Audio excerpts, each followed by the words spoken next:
Hi all, welcome to our channel turning P C. അപ്പോൾ നമ്മളിന്നിവിടെ discuss ചെയ്യാനായിട്ട് പോകുന്നത് 2023-24 നടന്ന സി പി ഒയുടെ ക്വസ്റ്റ്യൻസ് ആണ്. ഓക്കെ, വുമൺ സി പിയും അതേപോലെ തന്നെ മെയിൽ സി പി ഒയുടെയും ക്വസ്റ്റ്യൻസ് ആണ് നമ്മൾ ഡിസ്കസ് ചെയ്യാനായിട്ട് പോകുന്നത്. അതിൽ സ്പെഷ്യൽ ടോപ്പിക് ആഡ് ചെയ്തിട്ടില്ല, കാരണം എല്ലാവരും കണ്ടതാണ്. ഇന്നലെ നമ്മുടെ സ്പെഷ്യൽ ടോപ്പിക് എല്ലാം അല്ലേ ചേഞ്ച് ആയിട്ടുണ്ട്. പി എസ് സിയുടെ സിലബസിൽ ഇന്നലെ സിലബസ് വന്നായിരുന്നു, അപ്പോൾ അതിലെല്ലാം ചേഞ്ച് ആയിട്ടുണ്ട് അല്ലേ. IPC ഒക്കെ മാറ്റി അല്ലേ, ഭാരതീയ ന്യായ സംഹിത അങ്ങനെയെല്ലാം അങ്ങനത്തെ ആ രീതിയിലോട്ട് വന്നിട്ടുണ്ട്. അപ്പോൾ അത് വെച്ചിട്ടുള്ള ക്വസ്റ്റ്യൻസ് ആയിരിക്കും ഇനി വരാൻ പോകുന്നത്. അപ്പോൾ ആ സിലബസിൽ എന്താണ് സ്പെഷ്യൽ ടോപ്പിക് ഒഴിച്ച് ബാക്കിയെല്ലാം എന്താണ് സെയിം തന്നെയാണ് അല്ലേ, സിലബസ് സെയിം തന്നെയാണ്. അപ്പോൾ നമുക്ക് അതിനകത്ത് ബാക്കിയുള്ള 50 മാർക്കാണ് നമുക്ക് ഇന്നിവിടെ നോക്കാനായിട്ട് പോകുന്നത്. സ്പെഷ്യൽ ടോപ്പിക്ക് നമ്മൾ വരും ക്ലാസ്സിൽ അല്ലേ, പുതിയ സിലബസ് വെച്ചിട്ടുള്ള വരും ക്ലാസ്സിൽ നമ്മൾ അപ്ലോഡ് ചെയ്യുന്നതായിരിക്കും. അപ്പോൾ തീർച്ചയായും നിങ്ങളുടെ സപ്പോർട്ട് ഉണ്ടാവുമെന്ന് വിചാരിക്കുന്നു. അപ്പോൾ നമുക്ക് പതുക്കെ ക്ലാസ്സിലോട്ട് കിടക്കാം. ഓക്കെ, അപ്പോൾ നമ്മൾ ഇന്നിവിടെ ഫസ്റ്റ് ഡിസ്കസ് ചെയ്യാനായിട്ട് പോകുന്നത് 039/2024 ക്വസ്റ്റ്യൻ പേപ്പറാണ്. ഓക്കെ, 039/24 നമുക്ക് സ്റ്റാർട്ട് ചെയ്യാം. ഓക്കെ, ഫസ്റ്റ് ക്വസ്റ്റ്യൻ, യുനെസ്കോയുടെ ലോക പൈതൃക പദവി ലഭിച്ച ഇന്ത്യയിലെ സർവകലാശാല. യുനെസ്കോയുടെ ലോക പൈതൃക പദവി ലഭിച്ച ഇന്ത്യയിലെ സർവകലാശാലയാണ് ഏതെന്ന് പറയുന്നത് വിശ്വഭാരതി സർവകലാശാല അല്ലെ. ഓപ്ഷൻ എ വിശ്വഭാരതി സർവകലാശാലയാണ് യുനെസ്കോയുടെ ലോക പൈതൃക പദവി ലഭിച്ച ഇന്ത്യയിലെ ആദ്യത്തെ സർവകലാശാല. ഓക്കെ, അടുത്തത് JC ഡാനിയൽ പുരസ്കാരം ആദ്യമായി ലഭിച്ചത് ആർക്കാണ്? JC ഡാനിയൽ പുരസ്കാരം ആദ്യമായി ലഭിച്ചത് ആർക്കാണ്? TE വാസുദേവനാണ്. ഓപ്ഷൻ ഡി TE വാസുദേവനാണ് JC ഡാനിയൽ പുരസ്കാരം ആദ്യമായി ലഭിച്ചത്. കോമൺവെൽത്ത് ഗെയിംസ് ആദ്യമായി നടന്നത് എവിടെയാണ്? കോമൺവെൽത്ത് ഗെയിംസ് ആദ്യമായിട്ട് നടന്നത് എവിടെയാണെന്ന് വെച്ചാൽ ഹാമിൽട്ടൺ ആണ്. ഓപ്ഷൻ സി ഹാമിൽട്ടണിലാണ് കോമൺവെൽത്ത് ഗെയിംസ് ആദ്യമായിട്ട് നടന്നത്. അടുത്തത്, ഹാങ്ചോ ഏഷ്യൻ ഗെയിംസിൽ ഇന്ത്യക്ക് എത്ര മെഡൽ ലഭിച്ചു? ഹാങ്ചോ ഏഷ്യൻ ഗെയിംസിൽ ഇന്ത്യക്ക് ലഭിച്ച മെഡലുകളുടെ എണ്ണം എന്ന് പറയുന്നത് 107 ആണ്. ഓപ്ഷൻ ഡി 107 മെഡലുകളാണ് ഹാങ്ചോ ഏഷ്യൻ ഗെയിംസിൽ ഇന്ത്യക്ക് ലഭിച്ചത്. നീതി ആയോഗിന്റെ ചീഫ് എക്സിക്യൂട്ടീവ് ഓഫീസർ ആരാണ്? CEO ആരാണെന്നാണ് ചോദിക്കുന്നത്. നമ്മൾ പഠിച്ചായിരുന്നല്ലേ, നീതി ആയോഗിന്റെ CEO എന്ന് പറയുമ്പോൾ 3 അക്ഷരം അവിടെ ഉണ്ട്, CEO. അപ്പോൾ അതാരായിരിക്കും? BVR സുബ്രഹ്മണ്യൻ അല്ലെ. നമ്മൾ അങ്ങനെയായിരുന്നു കണക്ട് ചെയ്ത് പഠിച്ചല്ലേ. CEO എന്ന് പറയുമ്പോഴത്തേക്ക് BVR സുബ്രഹ്മണ്യൻ. ഓക്കെ, നീതി ആയോഗിന്റെ ചീഫ് എക്സിക്യൂട്ടീവ് ഓഫീസറാണ് BVR സുബ്രഹ്മണ്യൻ. ഇന്റർനാഷണൽ കോൺഗ്രസിന്റെ 1929 ലാഹോർ സമ്മേളനത്തെക്കുറിച്ചുള്ള ശരിയായ പ്രസ്താവനയാണ് അടുത്ത ക്വസ്റ്റ്യൻ. ഏതാണ് ഇവിടെ ശരിയായിട്ട് കൊടുത്തിട്ടുള്ളത്? ഉത്തരം ഓപ്ഷൻ ബി ആണ്. 1ഉം 2ഉം ആണ് ഇവിടെ ശരിയായിട്ട് കൊടുത്തിട്ടുള്ളത്. ഇന്ത്യൻ സ്വാതന്ത്ര്യ സമരത്തിന്റെ അന്തിമ ലക്ഷ്യം പൂർണ്ണ സ്വരാജ് ആണെന്ന് പ്രഖ്യാപിച്ചു. എപ്പോഴും PSC ചോദിക്കുന്ന ക്വസ്റ്റ്യൻ ആണ് അല്ലേ. ഇന്ത്യൻ സ്വാതന്ത്ര്യ സമരത്തിന്റെ അന്തിമ ലക്ഷ്യം പൂർണ്ണ സ്വരാജ് ആണെന്ന് പ്രഖ്യാപിച്ച INCയുടെ സമ്മേളനമാണ് ഇതെന്ന് പറയുന്നത് 1929 ലാഹോർ സമ്മേളനം. ഗാന്ധിജിയുടെ നേതൃത്വത്തിൽ സിവിൽ നിയമന ലംഘന പ്രക്ഷോഭം ആരംഭിച്ചു. അതും ശരിയാണല്ലേ. ഗാന്ധിജിയുടെ നേതൃത്വത്തിൽ സിവിൽ നിയമലംഘന പ്രക്ഷോഭം ആരംഭിച്ചു എന്നാണ് പറയുന്നത്. ഈ 2 സ്റ്റേറ്റ്മെന്റുമായിരുന്നു ഇവിടെ ശരിയായിട്ട് കൊടുത്തിട്ടുള്ളത്. അടുത്തത്, തെറ്റായ ജോഡി കണ്ടുപിടിക്കുക. തെറ്റായ ജോഡിയാണ് ഇവിടെ ചോദിച്ചത്. SCRT ഫാക്ട് ആണ് എന്ന് പറഞ്ഞാൽ ഇതിൽ തെറ്റായിട്ട് കൊടുത്തത് ഓപ്ഷൻ ഡി ആണ്, ബാക്കിയെല്ലാം ശരിയാണ്. അഭിനവ് ഭാരത സൊസൈറ്റി അതാരാണ്? VD സവർക്കർ അല്ലേ, എല്ലാവർക്കും അറിയാം. അഭിനവ് ഭാരത സൊസൈറ്റി എന്ന് പറയുന്നത് VD സവർക്കർ. ഗദ്ദാർ പാർട്ടി ആരുടെയാണ്? ലാലാ ഹർദയാൽ. ഗദ്ദാർ ഹർദയാൽ അങ്ങനെ കണക്ട് ചെയ്യുക. Ghadar party Lala Hardayal. Indian Republican Army ആരുടെയാണ്? സൂര്യ സെന്നിനാണ് അല്ലേ. ഇന്ത്യൻ റിപ്പബ്ലിക്കൻ ആർമി IN അല്ലെ. ഇന്ത്യൻ റിപ്പബ്ലിക്കൻ ആർമി എന്ന് പറയുന്നത് IR ഇന്ത്യൻ റിപ്പബ്ലിക്കൻ ആർമി എന്ന് പറയുന്നത് ആരുടെയാണെന്ന് ചോദിച്ചാൽ ആരുടെയാണ്? സൂര്യ സെന്നിന്റെ ആണ്. Abhinav Bharat society VD Savarkar. Ghadar party Lala Hardayal. Indian Republican Army എന്ന് പറയുന്നത് സൂര്യ സെന്നിന്റേതാണ്. അടുത്തത്, ശാശ്വത ഭൂനികുതി വ്യവസ്ഥയെക്കുറിച്ചുള്ള ശരിയായ പ്രസ്താവന ഏതാണ്? ശാശ്വത ഭൂനികുതി വ്യവസ്ഥയെക്കുറിച്ചുള്ള ശരിയായ പ്രസ്താവന എന്ന് പറയുന്നത് ഓപ്ഷൻ സി ആണ്. 1ഉം 3ഉം ആണ്. 1ഉം 3ഉം. ശാശ്വത ഭൂനികുതി വ്യവസ്ഥയിൽ ഒരു പ്രദേശത്തെ നികുതി പിരിച്ചെടുത്തിരുന്നത് സെമീന്ദാർ ആയിരുന്നു. SCRT നമ്മുടെ ചാപ്റ്ററിൽ കൊടുത്തിരിക്കുന്ന അതേ സെന്റൻസ് ആണ്. ശാശ്വത ഭൂനികുതി വ്യവസ്ഥയിൽ ഒരു പ്രദേശത്തെ നികുതി പിരിച്ചെടുത്തിരുന്നത് സെമീന്ദാർ ആയിരുന്നു. കോൺവാലിസ് പ്രഭു ഗവർണർ ജനറൽ ആയിരുന്ന കാലത്താണ് ശാശ്വത ഭൂനികുതി വ്യവസ്ഥ നടപ്പിലാക്കിയത്. കോൺവാലിസ് പ്രഭു ഗവർണർ ജനറൽ ആയിരുന്ന കാലത്താണ് ശാശ്വത ഭൂനികുതി വ്യവസ്ഥ നടപ്പിലാക്കിയത്. ശാശ്വത ഭൂനികുതി വ്യവസ്ഥയിൽ ഒരു പ്രദേശത്തെ നികുതി പിരിച്ചെടുത്തിരുന്നത് സെമീന്ദാർ ആയിരുന്നു. കോൺവാലിസ് പ്രഭു ഗവർണർ ജനറൽ ആയിരുന്ന കാലത്താണ് ശാശ്വത ഭൂനികുതി വ്യവസ്ഥ നടപ്പിലാക്കിയത്. അടുത്തത്, ഇന്ത്യയുടെ മുഖ്യ വിവരാവകാശ കമ്മീഷണർ ആരാണ്? ഇന്ത്യയുടെ മുഖ്യ വിവരാവകാശ കമ്മീഷണറാണ് ഇപ്പോൾ നിലവിൽ ആരാണ്? ഹീരാലാൽ സമരി അല്ലെ. ഓപ്ഷൻ ബി ഹീരാലാൽ സമരിയാണ് മുഖ്യ വിവരാവകാശ കമ്മീഷണർ. ഉത്തരപർവ്വത മേഖലയിൽ സ്ഥിതി ചെയ്യുന്ന ഉത്തരാഖണ്ഡ്, ടിബറ്റ് എന്നിവയെ തമ്മിൽ ബന്ധിപ്പിക്കുന്ന പ്രധാന ചുരം. നമ്മൾ SCRT പഠിച്ചപ്പോൾ പറഞ്ഞാണല്ലേ, ഉത്തരാഖണ്ഡ് ടിബറ്റ് എപ്പോഴും ചോദിക്കുന്നതാണ്. ഏതാണ്? ലിപുലേഖ് ചുരമാണ്. ഓപ്ഷൻ എ ലിപുലേഖ് ചുരം. ഉത്തരാഖണ്ഡ് ടിബറ്റുമായി ബന്ധിപ്പിക്കുന്ന ചുരമാണ് ഓപ്ഷൻ എ ലിപുലേഖ് ചുരം എന്ന് പറയുന്നത്. അടുത്തത്, താഴെ തന്നിരിക്കുന്നതിൽ ഹിമാലയൻ നദിയുമായി ബന്ധപ്പെട്ട ശരിയായ പ്രസ്താവന. ഹിമാലയൻ നദിയുമായി ബന്ധപ്പെട്ട ശരിയായ പ്രസ്താവനയാണ് ഇവിടെ ചോദിച്ചിട്ടുള്ളത്. ഓപ്ഷൻ ഡി ആണ് ഇവിടെ ശരിയായിട്ട് കൊടുത്തിട്ടുള്ളത്. 1 3. അതിവിസ്തൃതമായ വൃഷ്ടിപ്രദേശം, സമതലങ്ങളിൽ ഉൾനാടൻ ജലഗതാഗതത്തിന് സാധ്യത. അപ്പം 1 3 ആണ് ഇവിടെ ശരിയായിട്ട് കൊടുത്തിട്ടുള്ളത്. അതിവിസ്തൃതമായ വൃഷ്ടിപ്രദേശം, സമതലങ്ങളിൽ ഉൾനാടൻ ജലഗതാഗതത്തിന് സാധ്യത എന്നാണ് പറയുന്നത്. നമ്മൾ ഹിമാലയൻ നദിയുമായി ബന്ധപ്പെട്ട ശരിയായ പ്രസ്താവനയാണ് അതിവിസ്തൃതമായ വൃഷ്ടിപ്രദേശം, സമതലങ്ങളിൽ ഉൾനാടൻ ജലഗതാഗതത്തിന് സാധ്യത. ചുവടെ തന്നിരിക്കുന്ന മില്യൺ ഷീറ്റുകളുടെ തോത് എത്രയാണ്? ഇതും SCERT-യിൽ തന്നുള്ളതാണ്. ചുവടെ തന്നിരിക്കുന്ന മില്യൺ ഷീറ്റുകളുടെ തോത് എന്ന് പറയുന്നത് ഏതാണ്? ഓപ്ഷൻ ഡി ആണ്. 1:, എത്രയാണ്? 10 ലക്ഷം അല്ലേ? 1:, അതായത് 1:10 lakh എന്ന് പറയുന്ന ഓപ്ഷൻ ഡി ആണ് ഉത്തരം എന്ന് പറയുന്നത്. Okay, option D. മില്യൺ ഷീറ്റുകളുടെ തോത് എന്ന് പറയുന്നത് 1:10 lakh എന്ന് പറയുന്നതാണ്. അടുത്തതിലോട്ട് പോവാം. നവംബർ മുതൽ മാർച്ച് വരെയുള്ള ഇന്ത്യയിലെ കാർഷിക കാലാവസ്ഥ ഏതാണ്? നവംബർ മുതൽ മാർച്ച് വരെ നമ്മൾ പറഞ്ഞായിരുന്നു. ജൂൺ ടു നവംബർ, അതിനുശേഷം നവംബർ ടു മാർച്ച്, പിന്നെ മാർച്ച് ഏപ്രിൽ മെയ് ജൂൺ വീണ്ടും ജൂൺ വരെ എന്താണ് അങ്ങനെ പറഞ്ഞ് നമ്മൾ കാലാവസ്ഥയൊക്കെ കറക്റ്റായിട്ട് നമ്മൾ പഠിച്ചാണ്. അപ്പോൾ ഒന്ന് പറഞ്ഞ ഏതാണ് നവംബർ മുതൽ മാർച്ച് വരെ ഉള്ളതെന്ന് വെച്ചാൽ ഓപ്ഷൻ ഡി ആണല്ലേ, റാബി വിളയാണ് നവംബർ മുതൽ മാർച്ച് വരെ. ജൂൺ ടു നവംബർ വരെ ആരാണ്? അത് ഖാരിഫ് വിളയാണ്. ജൂൺ ടു നവംബർ വരെ എന്ന് പറഞ്ഞാൽ ഖാരിഫ് വിളയാണ്. ഇനി അത് കഴിഞ്ഞിട്ട് മാർച്ച് കഴിഞ്ഞിട്ട് ഏപ്രിൽ മെയ് ജൂൺ, ആ ഒരു 3 മാസ കാലയളവ് അല്ലേ, വേനൽക്കാലം. ആ സമയത്ത് നമ്മൾ പഴങ്ങളും പച്ചക്കറികളുമാണ് അല്ലേ. ഓക്കെ, അപ്പം നവംബർ മുതൽ മാർച്ച് വരെ എന്ന് പറയുന്നത് റാബി വിളയാണ്. ഓക്കെ, അടുത്തത് ഇടുക്കി കേരളത്തിലെ ഏറ്റവും വലിയ ജില്ല ആകുവാൻ കൂട്ടിച്ചേർത്ത വില്ലേജ് ഏതാണ്? ഇടുക്കി അല്ലേ. ഇപ്പം നിലവിലെ നമ്മുടെ കേരളത്തിലെ ഏറ്റവും വലിയ ജില്ലയാണ് ഇടുക്കി എന്ന് പറയുന്നത്. അത് ഇങ്ങനെ ഏറ്റവും വലിയ ജില്ലയാവാൻ കാരണമായ, അതായത് അതിനോടൊപ്പം കൂട്ടിച്ചേർത്ത വില്ലേജ് ആണ് ചോദിക്കുന്നത്. ഏതാണ്? നമ്മൾ പത്രത്തിലൊക്കെ കണ്ടാണ്, ഇടമലക്കുടി എന്നാണ് ആ വില്ലേജിൻ്റെ പേരെന്ന് പറയുന്നത്. ഇടമലക്കുടി. ഓപ്ഷൻ സി ഇടമലക്കുടിയാണ്. അടുത്തത് പുറംപണി അഥവാ ഔട്ട്സോഴ്സിങ്ങുമായി ബന്ധമില്ലാത്തത് ഏതാണ്? ഔട്ട്സോഴ്സിങ്ങുമായി ബന്ധമില്ലാത്തത് ഓപ്ഷൻ ഡി 4 മാത്രമാണ്. 4 മാത്രം. ഓക്കെ, 1991 സാമ്പത്തിക പരിഷ്കാരങ്ങൾ ശരിയാണ്. സേവന മേഖല, ആഗോളവൽക്കരണം, ഇതെല്ലാം ബന്ധമുള്ളതാണ്, പുറംപണിയായിട്ട് ബന്ധമുള്ളതാണ്. അടുത്തത് ഏഷ്യൻ ഗെയിംസ് 2023 ഇന്ത്യയുടെ മെഡൽ നില താഴെ തന്നിരിക്കുന്ന ശരിയായത് കണ്ടെത്താനാണ് പറഞ്ഞിരിക്കുന്നത്. ഏഷ്യൻ ഗെയിംസ് 2023 അതിലേതാണ് ഉത്തരം എന്ന് പറയുന്നത്? ഓപ്ഷൻ എ തന്നെയാണ്. ഏതാണ്? 28 സ്വർണം, 38 വെള്ളി, 41 വെങ്കലം.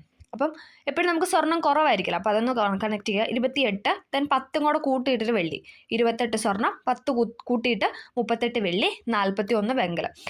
ഏഷ്യൻ ഗെയിംസ് ആണ് ചോദിക്കുന്നത്. ഏഷ്യൻ ഗെയിംസ് 2023 ഇന്ത്യയുടെ മെഡലാണ് 28 സ്വർണം, 38 വെള്ളി, 41 വെങ്കലം എന്ന് പറയുന്നത്. ഇന്ത്യയുടെ ധാതു കലവറ എന്നറിയപ്പെടുന്ന പ്രദേശം ഏതാണ്? ഇന്ത്യയുടെ ധാതു കലവറ എന്നറിയപ്പെടുന്ന പ്രദേശമാണ് ഛോട്ടാ നാഗ്പൂർ പ്രദേശം. ഛോട്ടാ നാഗ്പൂർ പ്രദേശമാണ് ഇന്ത്യയുടെ ധാതു കലവറ എന്നറിയപ്പെടുന്നത്. ഇന്ത്യയിലെ ആസൂത്രണ കമ്മീഷനുമായി ബന്ധമില്ലാത്തത് ഏതാണ്? ആസൂത്രണ കമ്മീഷനുമായി ബന്ധമില്ലാത്തതാണ് ചോദിക്കുന്നത്. ഏതാണ് ബന്ധമില്ലാത്ത? റിസർവ് ബാങ്ക് ബന്ധമുണ്ടോ? ഇല്ല അല്ലേ. നീതി ആയോഗ് 1950 സ്ഥാപിതമായി. ഇന്ത്യൻ പഞ്ചവത്സര പദ്ധതി, ഇതെല്ലാം ആസൂത്രണ കമ്മീഷനുമായിട്ട് ബന്ധമുള്ള അല്ലേ. ആസൂത്രണ കമ്മീഷൻ നിലവിൽ 1950 അല്ലേ. അപ്പം അത് ശരിയാണ്. പിന്നെ അതിനുശേഷം വന്നതാണ് ആസൂത്രണ കമ്മീഷൻ മാറ്റിയിട്ട് കൊണ്ടുവന്നാണ് നീതി ആയോഗ് എന്ന് പറയുന്നത്. പിന്നെ ആസൂത്രണ കമ്മീഷനകത്തുള്ളായിരുന്ന 5 വർഷത്തെ പദ്ധതികളായിരുന്നു എന്താണ് പഞ്ചവത്സര പദ്ധതി എന്നറിയപ്പെടുന്നത് അല്ലേ. അപ്പോൾ അതെല്ലാം കണക്റ്റഡ് ആണ്. ഓക്കെ, സപ്തഋഷി എന്ന പദം താഴെ തന്നിരിക്കുന്നവയിൽ ഏതുമായി ബന്ധപ്പെട്ടിരിക്കുന്നു എന്നാണ് ചോദിക്കുന്നത്. സപ്തഋഷി ഏതാണ്? ഓപ്ഷൻ ബി ആണ്. 2023-24 യൂണിയൻ ബജറ്റാണ് സപ്തഋഷി എന്ന പദം ആയിട്ട് ബന്ധപ്പെട്ടിരിക്കുന്നത്. 2023-24 യൂണിയൻ ബജറ്റാണ് സപ്തഋഷി എന്ന പദമായിട്ട് ബന്ധപ്പെട്ടിരിക്കുന്നത്. അടുത്തത് താഴെ പറയുന്നതിൽ ഭരണഘടനാ നിർമ്മാണ സഭയുമായി യോജിക്കുന്ന പ്രസ്താവന കണ്ടെത്താനാണ് പറഞ്ഞിരിക്കുന്നത്. യോജിക്കുന്ന പ്രസ്താവന ഇതിൽ ഏതാണ്? 2ഉം 4ഉം ആണ് കൊടുത്തിരിക്കുന്നത്. 2ഉം 4ഉം ആണ് ശരിയെന്ന് പറയുന്നത്. 1946 ക്യാബിനറ്റ് മിഷൻ പ്ലാൻ നിർദ്ദേശിച്ച മാർഗനിർദ്ദേശങ്ങൾക്കനുസരിച്ചിട്ടാണ് ഭരണഘടനാ നിർമ്മാണ സഭ രൂപീകരിച്ചത്. ശരിയാണല്ലേ. 1946 ക്യാബിനറ്റ് മിഷന്റെ പ്ലാൻ നിർദ്ദേശിച്ച മാർഗനിർദ്ദേശങ്ങൾക്കനുസരിച്ചിട്ടാണ് ഭരണഘടനാ നിർമ്മാണ സഭ രൂപീകരിച്ചത്. ഭരണഘടനയുടെ അന്തിമ കരട് രേഖ 1949 നവംബർ 26 അംഗീകരിച്ചു എന്നാണ് പറയുന്നത് അല്ലേ. നവംബർ 26 അല്ലേ. നമ്മുടെ നിയമദിനവും ഭരണഘടനാ ദിനം എന്നൊക്കെ പറയുന്നതാണ് നവംബർ 26. അപ്പം അത് ശരിയാണ്. ഭരണഘടനയുടെ അന്തിമ കരട് രേഖ 1949 നവംബർ 26 അംഗീകരിച്ചു. 1946 ക്യാബിനറ്റ് മിഷൻ പ്ലാൻ നിർദ്ദേശിച്ച മാർഗനിർദ്ദേശങ്ങൾക്കനുസരിച്ചിട്ടാണ് ഭരണഘടനാ നിർമ്മാണ സഭ രൂപീകരിച്ചത്. അത് രണ്ടും ശരിയാണ്.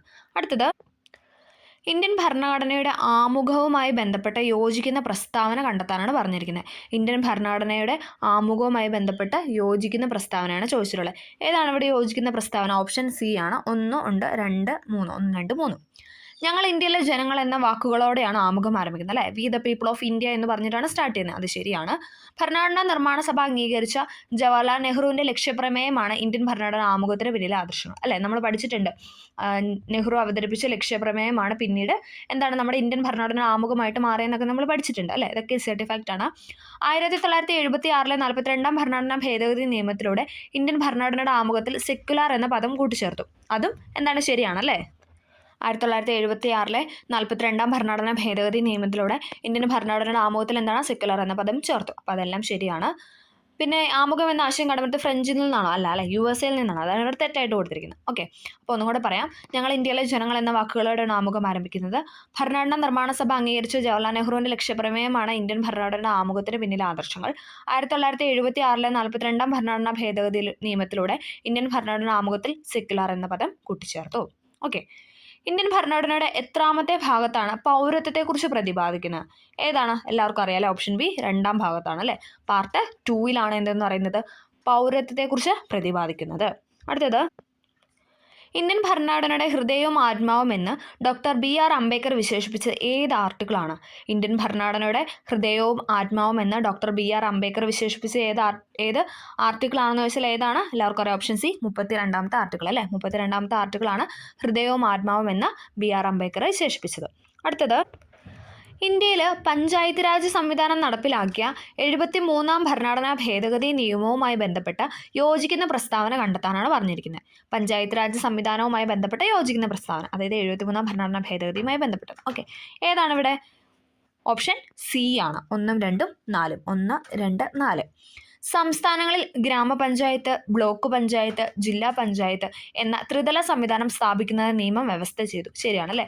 73-ാം ഭരണഘടനാ ഭേദഗതിയിലൂടെയാണ് എന്തെന്ന് പറയുന്നത് സംസ്ഥാനങ്ങളിൽ ഗ്രാമപഞ്ചായത്ത്, ബ്ലോക്ക് പഞ്ചായത്ത്, ജില്ലാ പഞ്ചായത്ത് അല്ലേ, ത്രിതല പഞ്ചായത്ത് സിസ്റ്റം അല്ലേ. ഓക്കെ, അത് ശരിയാണ്. പഞ്ചായത്തിൻ്റെ 3 തലങ്ങളിലേക്കും 5 വർഷത്തെ ഓഫീസ് കാലാവധി നിയമത്തിൽ വ്യവസ്ഥ ചെയ്യുന്നു. പഞ്ചായത്തിൻ്റെ 3 തലങ്ങളിലേക്കും എന്താണ് 5 വർഷത്തെ ഓഫീസ് കാലാവധി നിയമത്തിലാണ് വ്യവസ്ഥ ചെയ്യുന്നത്. പഞ്ചായത്തിൻ്റെ എല്ലാ തലങ്ങളിലുമുള്ള മൊത്തം സീറ്റുകളുടെ 1/3 കുറയാത്തത് എന്താണ് സ്ത്രീകൾക്കായിട്ട് സംവരണം ചെയ്യണം. അതും ശരിയാണല്ലേ. 73-ാം ഭരണഘടനാ ഭേദഗതിയുമായി ബന്ധപ്പെട്ട ശരിയായ പ്രസ്താവനയാണ് നമ്മൾ പറയുന്നത്. സംസ്ഥാനങ്ങളിലെ ഗ്രാമപഞ്ചായത്ത്, ബ്ലോക്ക് പഞ്ചായത്ത്, ജില്ലാ പഞ്ചായത്ത് എന്ന ത്രിതല സംവിധാനം സ്ഥാപിക്കുന്നതിന് നിയമം വ്യവസ്ഥ ചെയ്യുന്നു. പഞ്ചായത്തിൻ്റെ 3 തലങ്ങളിലേക്കും 5 വർഷത്തെ ഓഫീസ് കാലാവധി നിയമത്തിൽ വ്യവസ്ഥ ചെയ്യുന്നു. പഞ്ചായത്തിൻ്റെ എല്ലാ തലങ്ങളിലുമുള്ള മൊത്തം സീറ്റുകളുടെ 1/3 കുറയാത്തത് സ്ത്രീകൾക്കായിട്ട് സംവരണം ചെയ്യണമെന്നാണ് പറയുന്നത്. അടുത്തത്, താഴെ പറയുന്നതിൽ ഭരണഘടനാ സ്ഥാപനം അല്ലാത്തത് ഏതാണ്? ഭരണഘടനാ സ്ഥാപനം അല്ലാത്തത് ഏതാണ്? Option B NITI Aayog. നീതി ആയോഗ് എന്ന് പറഞ്ഞാൽ ഭരണഘടനാ സ്ഥാപനമാണോ? അല്ല അല്ലേ. അതൊരു ഉപദേശക സമിതിയാണ് അല്ലേ. Okay, union public service commission, അതായത് UPSC, തിരഞ്ഞെടുപ്പ് കമ്മീഷൻ, അറ്റോർണി ജനറൽ, അതൊക്കെ എന്താണ്? ഭരണഘടനാ സ്ഥാപനമാണ്. നമ്മളിങ്ങനെ കണക്ട് ചെയ്താൽ മതി. ഭരണഘടനാ സ്ഥാപനം എന്ന് പറയുമ്പോൾ ആ ഭരണഘടനയുമായി ബന്ധപ്പെട്ട ഒരു ആർട്ടിക്കിൾ ഉറപ്പായിട്ട് അവിടെ ഉണ്ടാവും. അപ്പോൾ നമ്മളെപ്പോഴും പഠിക്കുന്നതിൽ വെച്ചിട്ട് നമ്മൾ ആ ആർട്ടിക്കിൾ പഠിച്ചിട്ടുണ്ടോ, നമ്മളത് കേട്ടിട്ടുണ്ടോ, PSCയുടെ ക്വസ്റ്റ്യൻ പേപ്പറിൽ നമ്മൾ കേട്ടിട്ട് അങ്ങനെയൊന്ന് കണക്ട് ചെയ്ത് നോക്കുക. നമ്മൾ നീതി ആയോഗുമായി ബന്ധപ്പെട്ട ഭരണഘടനയിൽ പറയുന്നതായിട്ട് കേട്ടിട്ടുണ്ടോ? ഇല്ല അല്ലേ. അപ്പോൾ നമുക്കറിയാം എന്താണ് നീതി ആയോഗ് ഭരണഘടനാ സ്ഥാപനം അല്ല. പക്ഷേ അതേസമയം UPSC അല്ലെങ്കിൽ തിരഞ്ഞെടുപ്പ് കമ്മീഷൻ, അറ്റോർണി ജനറൽ ഇവരെക്കുറിച്ചൊക്കെ ആ ആർട്ടിക്കിൾ നമ്മൾ പഠിച്ചിട്ടുണ്ട്. അപ്പം നമുക്കറിയാം അതെന്ന് പറയുന്ന ആർട്ടിക്കിൾ ഉണ്ടെങ്കിൽ എന്താണ് അത് ഉറപ്പായിട്ട് അത് ഭരണഘടനാ സ്ഥാപനമായിരിക്കും. അതായത് ഭരണഘടനയിൽ പറഞ്ഞിട്ടുള്ള ആർട്ടിക്കിളുള്ളൂ. ഓക്കെ, അപ്പോൾ നമുക്ക് അടുത്ത ക്വസ്റ്റിലോട്ട് പോവാം. ലോക്സഭയിലും സംസ്ഥാന നിയമസഭകളിലും 1/3 സീറ്റുകൾ സ്ത്രീകൾക്കായിട്ട് സംവരണം ചെയ്യുന്നതിനായി പാർലമെന്റ് പാസാക്കിയ ഇന്ത്യൻ ഭരണഘടനയുടെ 106-ാം ഭേദഗതി നിയമത്തിന് നൽകിയിരിക്കുന്ന പേരെന്താണ്? എന്താണ്? ലോക്സഭയിലും സംസ്ഥാന നിയമസഭകളിലും 1/3 സീറ്റുകൾ സ്ത്രീകൾക്കായിട്ട് സംവരണം ചെയ്യുന്നതിനായി പാർലമെന്റ് പാസാക്കിയ ഇന്ത്യൻ ഭരണഘടനയുടെ 106-ാം ഭേദഗതി നിയമത്തിന് നൽകിയിരിക്കുന്ന പേരാണ് ഏതെന്ന് പറയുന്നത് എല്ലാവർക്കും അറിയാം അല്ലേ. നമ്മളെപ്പോഴും പറയുന്നതാണ് നാരി ശക്തി വന്ദന അധിനിയം. ഓപ്ഷൻ ബിയും എ ഒന്നും അല്ല. നാരി ശക്തി വന്ദന അധിനിയം, നാരി ചുനാവ് ആരക്ഷൺ അധിനിയം, നാരി ശക്തി അധിനിയം. പെട്ടെന്ന് നമുക്ക് നാരി ശക്തി അധിനിയം എന്ന് എഴുതാൻ തോന്നും. ഓപ്ഷൻ ബി അല്ല, Nari Shakti Vandana അധിനിയമാണ്. Okay, option C Nari Shakti Vandana Adhiniyam. സംസ്ഥാന പബ്ലിക് സർവീസ് കമ്മീഷൻ അംഗങ്ങളെ നിയമിക്കുന്ന ആരാണ്? സംസ്ഥാന പബ്ലിക് സർവീസ് കമ്മീഷൻ അംഗങ്ങളെ നിയമിക്കുന്ന ഗവർണറാണ് അല്ലേ. സംസ്ഥാന പബ്ലിക് സർവീസ് കമ്മീഷൻ അംഗങ്ങളെ നിയമിക്കുന്ന ഗവർണറാണ്. കേരള സംസ്ഥാന ദുരന്ത നിവാരണ അതോറിറ്റിയുടെ ചെയർമാൻ ആരാണ്? കേരള സംസ്ഥാന ദുരന്ത നിവാരണ അതോറിറ്റിയുടെ ചെയർമാനാണ്, നമ്മൾ കഴിഞ്ഞ ക്ലാസ്സിലും പറഞ്ഞായിരുന്നു, മുഖ്യമന്ത്രിയാണ്. ദുരന്ത നിവാരണ അതോറിറ്റിയുടെ ചെയർമാൻ മുഖ്യമന്ത്രിയാണ്. മാതാപിതാക്കൾ 2 പേരും അഥവാ ഒരാൾ മരണപ്പെട്ട് സാമ്പത്തിക പരാധീനത അനുഭവിക്കുന്ന കുടുംബങ്ങളിലെ കുട്ടികൾക്ക് സ്വഭവനങ്ങളിൽ അല്ലെങ്കിൽ ബന്ധുഭവനങ്ങളിൽ താമസിച്ച് വിദ്യാഭ്യാസം ചെയ്യാൻ കേരള സാമൂഹ്യ സുരക്ഷാ മിഷൻ പ്രതിമാസം നൽകുന്ന ധനസഹായ പദ്ധതിയുടെ പേരാണ്. എപ്പോഴും ചോദിക്കുന്ന ഒരു ക്വസ്റ്റ്യൻ ആണ്. ഏതാണ് ആ പേരെന്ന് പറയുന്നത്? Option B സ്നേഹപൂർവ്വമാണ്. ഓക്കെ, സ്നേഹപൂർവ്വം. മാതാപിതാക്കൾ രണ്ടുപേരും മരിച്ചതോ അല്ലെങ്കിൽ ഒരാൾ മരിച്ചു, പക്ഷെ മറ്റേ ആൾക്ക് ആ കുട്ടീനെ വിദ്യാഭ്യാസവുമായി ബന്ധപ്പെട്ട് പഠിപ്പിക്കാനുള്ള കഴിവൊന്നും ഇല്ല, പ്രാപ്തിയില്ല, അല്ലെങ്കിൽ ജോലിയില്ല, അങ്ങനെ എന്തെങ്കിലും ഒരു സിറ്റുവേഷൻ ആണെങ്കിൽ ആ കുട്ടീനെ സ്വന്തം കുടുംബത്തിൽ നിന്നോ അല്ലെങ്കിൽ അവരുടെ ബന്ധുക്കളുടെ വീട്ടിൽ വെച്ചോ പഠിപ്പിക്കാനായിട്ടുള്ള ആ ഒരു ഇത് ചെയ്യുന്ന കേരള സാമൂഹ്യ സുരക്ഷാ മിഷന്റെ പ്രതിമാസം നൽകുന്ന ധനസഹായ പദ്ധതിയുടെ പേരാണ് സ്നേഹപൂർവ്വം എന്ന് പറയുന്നത്. ഓക്കെ, കറക്റ്റായിട്ട് പഠിച്ചിരിക്കുക. അടുത്തത്, താഴെ പറയുന്നതിൽ ദാരിദ്ര്യ നിർമ്മാർജ്ജനം ലക്ഷ്യമാക്കി സംസ്ഥാന തദ്ദേശ സ്വയംഭരണ വകുപ്പ് ആവിഷ്കരിച്ച കുടുംബശ്രീയുമായി യോജിക്കുന്ന പ്രസ്താവന കണ്ടെത്താനാണ് പറഞ്ഞിരിക്കുന്നത്. കുടുംബശ്രീയുമായി യോജിക്കുന്ന പ്രസ്താവന ഏതാണ്? Option D ഇവയെല്ലാമാണ്. കുടുംബശ്രീ സംഘടനാ സംവിധാനത്തിലെ അടിസ്ഥാന ഘടകം അയൽക്കൂട്ടങ്ങളാണ്. എല്ലാവർക്കും അറിയാം അല്ലേ? കുടുംബശ്രീ സംഘടനാ സംവിധാനത്തിലെ അടിസ്ഥാന ഘടകം എന്ന് പറയുന്നത് അയൽക്കൂട്ടങ്ങളാണ്. വാർഡ് തലത്തിൽ ഓരോ അയൽക്കൂട്ടങ്ങളിൽ നിന്നും പ്രതിനിധികളെ ഉൾപ്പെടുത്തി രൂപീകരിക്കുന്നതാണ് ഏരിയ ഡെവലപ്മെൻറ്റ് സൊസൈറ്റി, ADS എന്നൊക്കെ പറയും അല്ലേ? വാർഡ് തലത്തിലെ ഓരോ അയൽക്കൂട്ടങ്ങളിൽ നിന്നും പ്രതിനിധികളെ ഉൾപ്പെടുത്തി രൂപീകരിക്കുന്നതാണ് ഏരിയ ഡെവലപ്മെൻറ്റ് സൊസൈറ്റി. കുടുംബശ്രീ സംവിധാനത്തിന് അടിത്തറയായ ലഘു സമ്പാദ്യ പദ്ധതിയാണ് മൈക്രോ ഫിനാൻസ് പദ്ധതി. കുടുംബശ്രീ സംവിധാനത്തിന് അടിത്തറയായ ലഘു സമ്പാദ്യ പദ്ധതിയാണ് മൈക്രോ ഫിനാൻസ് പദ്ധതി. സംസ്ഥാന സർക്കാരിൻ്റെ തദ്ദേശ സ്വയംഭരണ വകുപ്പിൻ്റെ നിയന്ത്രണത്തിലാണ് കുടുംബശ്രീ പ്രവർത്തിക്കുന്നത്. ഇമ്പോർട്ടൻ്റ് ആണ്. സംസ്ഥാന സർക്കാരിൻ്റെ തദ്ദേശ സ്വയംഭരണ വകുപ്പിൻ്റെ നിയന്ത്രണത്തിലാണ് കുടുംബശ്രീ പ്രവർത്തിക്കുന്നത്. അപ്പം നമ്മൾ കുടുംബശ്രീയുമായി യോജിക്കുന്ന പ്രസ്താവനയാണ് പറഞ്ഞത്. കുടുംബശ്രീ സംഘടനാ സംവിധാനത്തിലെ അടിസ്ഥാന ഘടകം അയൽക്കൂട്ടങ്ങളാണ്. വാർഡ് തലത്തിൽ ഓരോ അയൽക്കൂട്ടങ്ങളിൽ നിന്നും പ്രതിനിധികളെ ഉൾപ്പെടുത്തി രൂപീകരിക്കുന്നതാണ് area development society.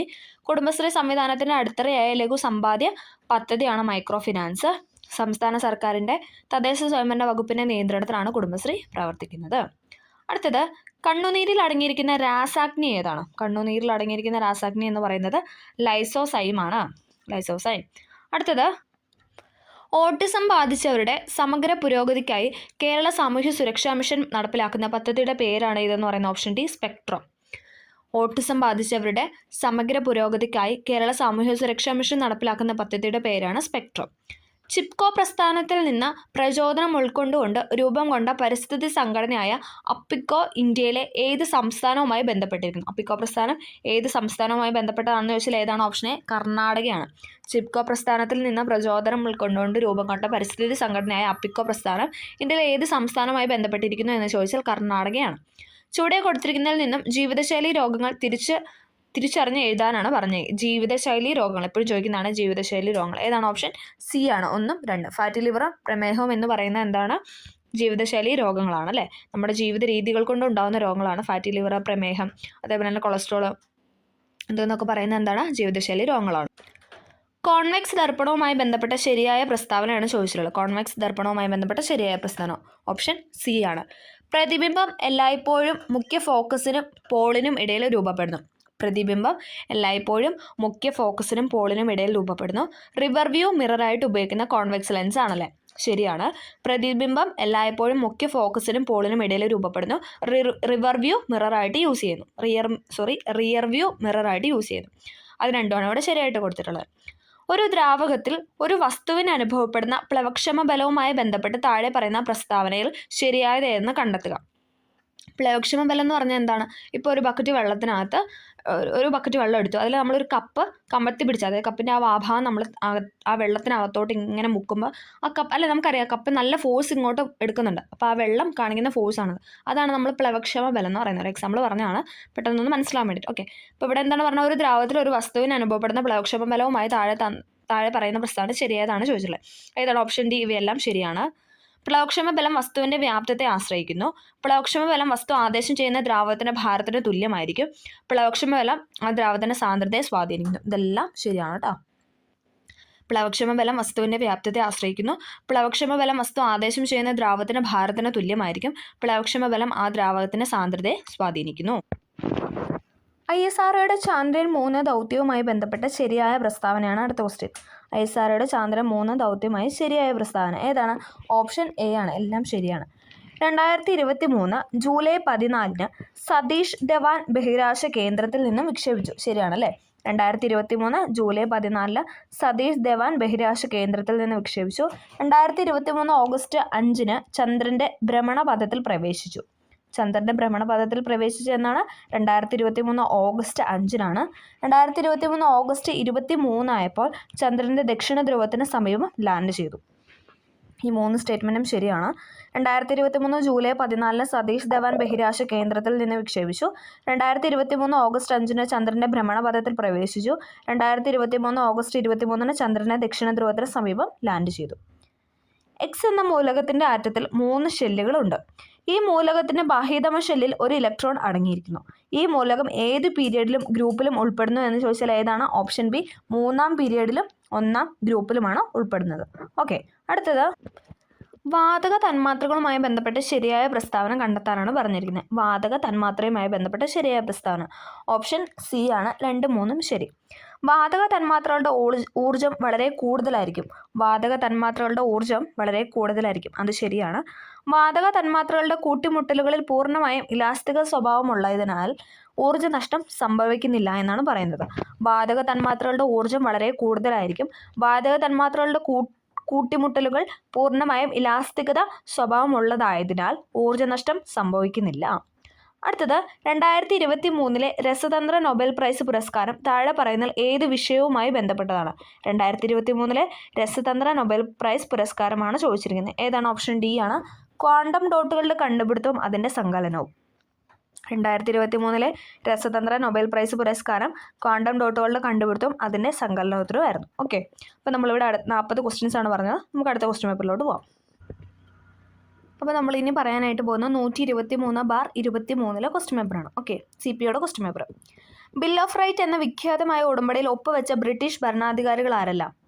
Bill of right എന്ന വിഖ്യാതമായ ഉടമ്പടിയിൽ ഒപ്പുവെച്ച ബ്രിട്ടീഷ് ഭരണാധികാരിയാണ് ആരെന്ന് പറയുന്നത്? William 3 Mary 2. വില്യം 3 മേരി 2 ആണ് ബിൽ ഓഫ് റൈറ്റ് എന്ന വിഖ്യാതമായ ഉടമ്പടിയിൽ ഒപ്പുവെച്ച ബ്രിട്ടീഷ് ഭരണാധികാരികൾ. യൂറോപ്പിലുണ്ടായ ആസ്ട്രിയൻ പിന്തുടർച്ചാവകാശ യുദ്ധത്തിൻ്റെ തുടർച്ചയായി ഇന്ത്യയിലെ ബ്രിട്ടീഷുകാരും ഫ്രഞ്ചുകാരും തമ്മിൽ നടന്ന യുദ്ധം ഏതാണ്? യൂറോപ്പിലുണ്ടായ ആസ്ട്രിയൻ പിന്തുടർച്ചാവകാശ യുദ്ധത്തിൻ്റെ തുടർച്ചയായിട്ട് ഇന്ത്യയിലെ ബ്രിട്ടീഷുകാരും ഫ്രഞ്ചുകാരും തമ്മിൽ നടന്ന യുദ്ധത്തിൻ്റെ പേരാണ് എല്ലാവർക്കും അറിയാം അല്ലേ? ഓപ്ഷൻ ഡി, 1-ാം കർണാട്ടിക് യുദ്ധമാണ്. 1-ാം കർണാട്ടിക് യുദ്ധം. താഴെ കൊടുത്തിരിക്കുന്ന സംഭവങ്ങൾ അവ നടന്ന വർഷത്തിൻ്റെ അടിസ്ഥാനത്തിൽ ക്രമീകരിക്കാനാണ് പറഞ്ഞിരിക്കുന്നത്. ഏതാണ് ഉത്തരം എന്ന് പറഞ്ഞാൽ ഓപ്ഷൻ ബി ആണ്. സന്യാസി കലാപം, വേലുത്തമ്പിയുടെ കലാപം, സാന്താൾ കലാപം, ശിപ്പായി ലഹള. സന്യാസി കലാപം, വേലുത്തമ്പിയുടെ കലാപം, സാന്താൾ കലാപം, പിന്നെ ഏതാണ്? ശിപ്പായി ലഹള. അടുത്തത് താഴെ കൊടുത്തിരിക്കുന്നതിൽ ആയില്യം തിരുനാൾ മഹാരാജാവുമായി ബന്ധപ്പെട്ട പ്രസ്താവനയിൽ തെറ്റായതാണ് ചോദിച്ചിരിക്കുന്നത്. തെറ്റായ പ്രസ്താവന എന്ന് പറയുന്ന ഓപ്ഷൻ സി ആണ്.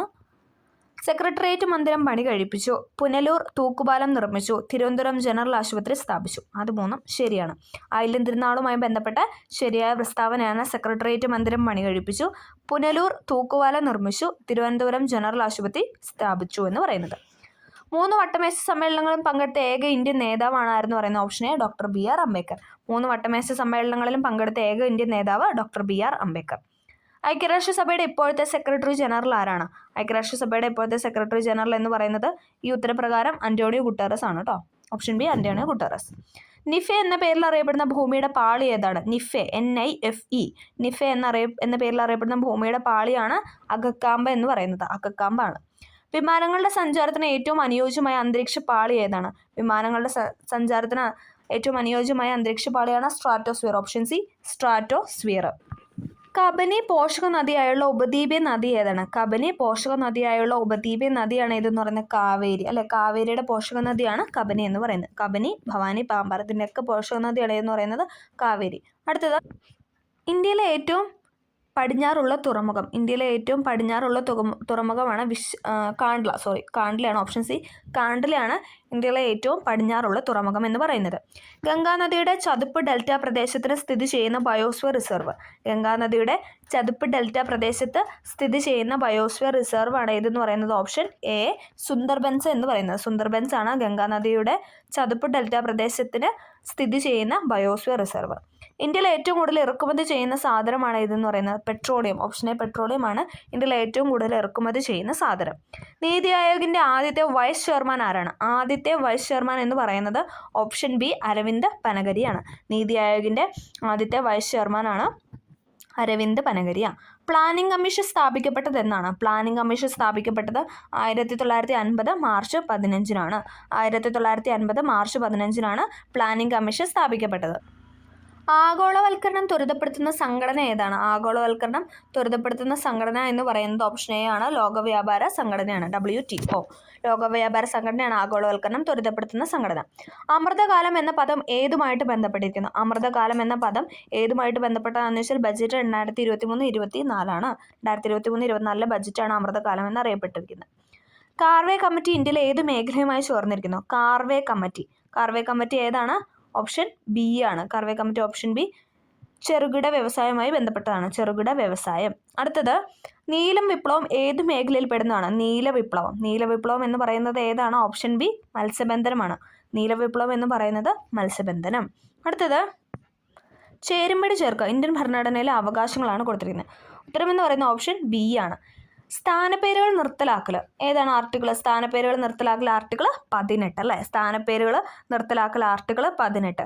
അവസര സമത്വം എന്ന് പറയുന്നത് ആർട്ടിക്കിൾ 16 ആണ്. അവസര സമത്വം എന്ന് പറയുന്നത് ആർട്ടിക്കിൾ 16 ആണ്. തൊട്ടുകൂടായ്മ നിരോധനം എന്ന് പറയുന്ന ഓപ്ഷൻ എ ആണ്. ഏതാണ്? ആർട്ടിക്കിൾ 17. ആർട്ടിക്കിൾ 17 ആണ് തൊട്ടുകൂടായ്മ നിരോധനം. നിയമത്തിന് മുന്നിൽ സമത്വം ഓപ്ഷൻ സി ഏതാണ്? വകുപ്പ് 14 ആണ്. സ്ഥാനപ്പേരുകൾ നിർത്തലാക്കൽ വകുപ്പ് 18, അവസര സമത്വം വകുപ്പ് 16, തൊട്ടുകൂടായ്മ നിരോധനം വകുപ്പ് 17, നിയമത്തിന് മുന്നിൽ സമത്വം എന്ന് പറയുന്നത് 14. ഇമ്പോർട്ടൻ്റ് ആണ്, പഠിച്ചിരിക്കും. പൗരന്മാർക്ക് ഭാരതത്തിൻ്റെ ഭൂപ്രദേശം ഒട്ടാകെ ഏകരൂപമായ ഒരു സിവിൽ നിയമ സംഹിത സംപ്രാപ്തമാക്കുവാൻ രാഷ്ട്രം യത്നിക്കേണ്ടതാണ്. ഭരണഘടനയുടെ ഏതു ഭാഗത്താണ് ഈ പ്രസ്താവന ഉൾക്കൊണ്ടിരിക്കുന്നതെന്നാണ് ചോദിക്കുന്നത്. ഏതാണ്? ഓപ്ഷൻ സി നിർദ്ദേശക തത്വങ്ങളിലാണ്. പൗരന്മാർക്ക് ഭാരതത്തിൻ്റെ ഭൂപ്രദേശം ഒട്ടാകെ ഏകരൂപമായ ഒരു സിവിൽ നിയമ സംഹിത സംപ്രാപ്തമാക്കുവാൻ രാഷ്ട്രം യത്നിക്കേണ്ടതാണ്. ഭരണഘടനയുടെ ഏതു ഭാഗത്താണ് ഈ പ്രസ്താവന ഉൾക്കൊണ്ടിരിക്കുന്നതെന്ന് ചോദിച്ചാൽ നിർദ്ദേശക തത്വങ്ങളിലാണ്. അടുത്തത്, മൗലിക കടമകളുമായി ബന്ധപ്പെട്ട ശരിയായ പ്രസ്താവന അല്ലെങ്കിൽ പ്രസ്താവനകൾ ഏവ എന്നാണ് ചോദിച്ചത്. മൗലിക കടമകളുമായി ബന്ധപ്പെട്ട ശരിയായ പ്രസ്താവന ഓപ്ഷൻ സി എല്ലാം ഉണ്ട്. 42ാം ഭരണഘടനാ ഭേദഗതിയിലൂടെ നിയമം നിലവിൽ വന്നു. ശരിയാണല്ലേ? മൗലിക കടമകൾ വന്നത് 42ാം ഭരണഘടനാ ഭേദഗതിയിലൂടെയാണ്. ഇന്ത്യയുടേത് റഷ്യൻ മാതൃകയിലുള്ളതാണ്. അതായത് നമ്മൾ മൗലിക കടമകൾ എന്ന ആശയം കടമെടുത്തിരിക്കുന്നത് റഷ്യയിൽ നിന്നാണ്. USSR.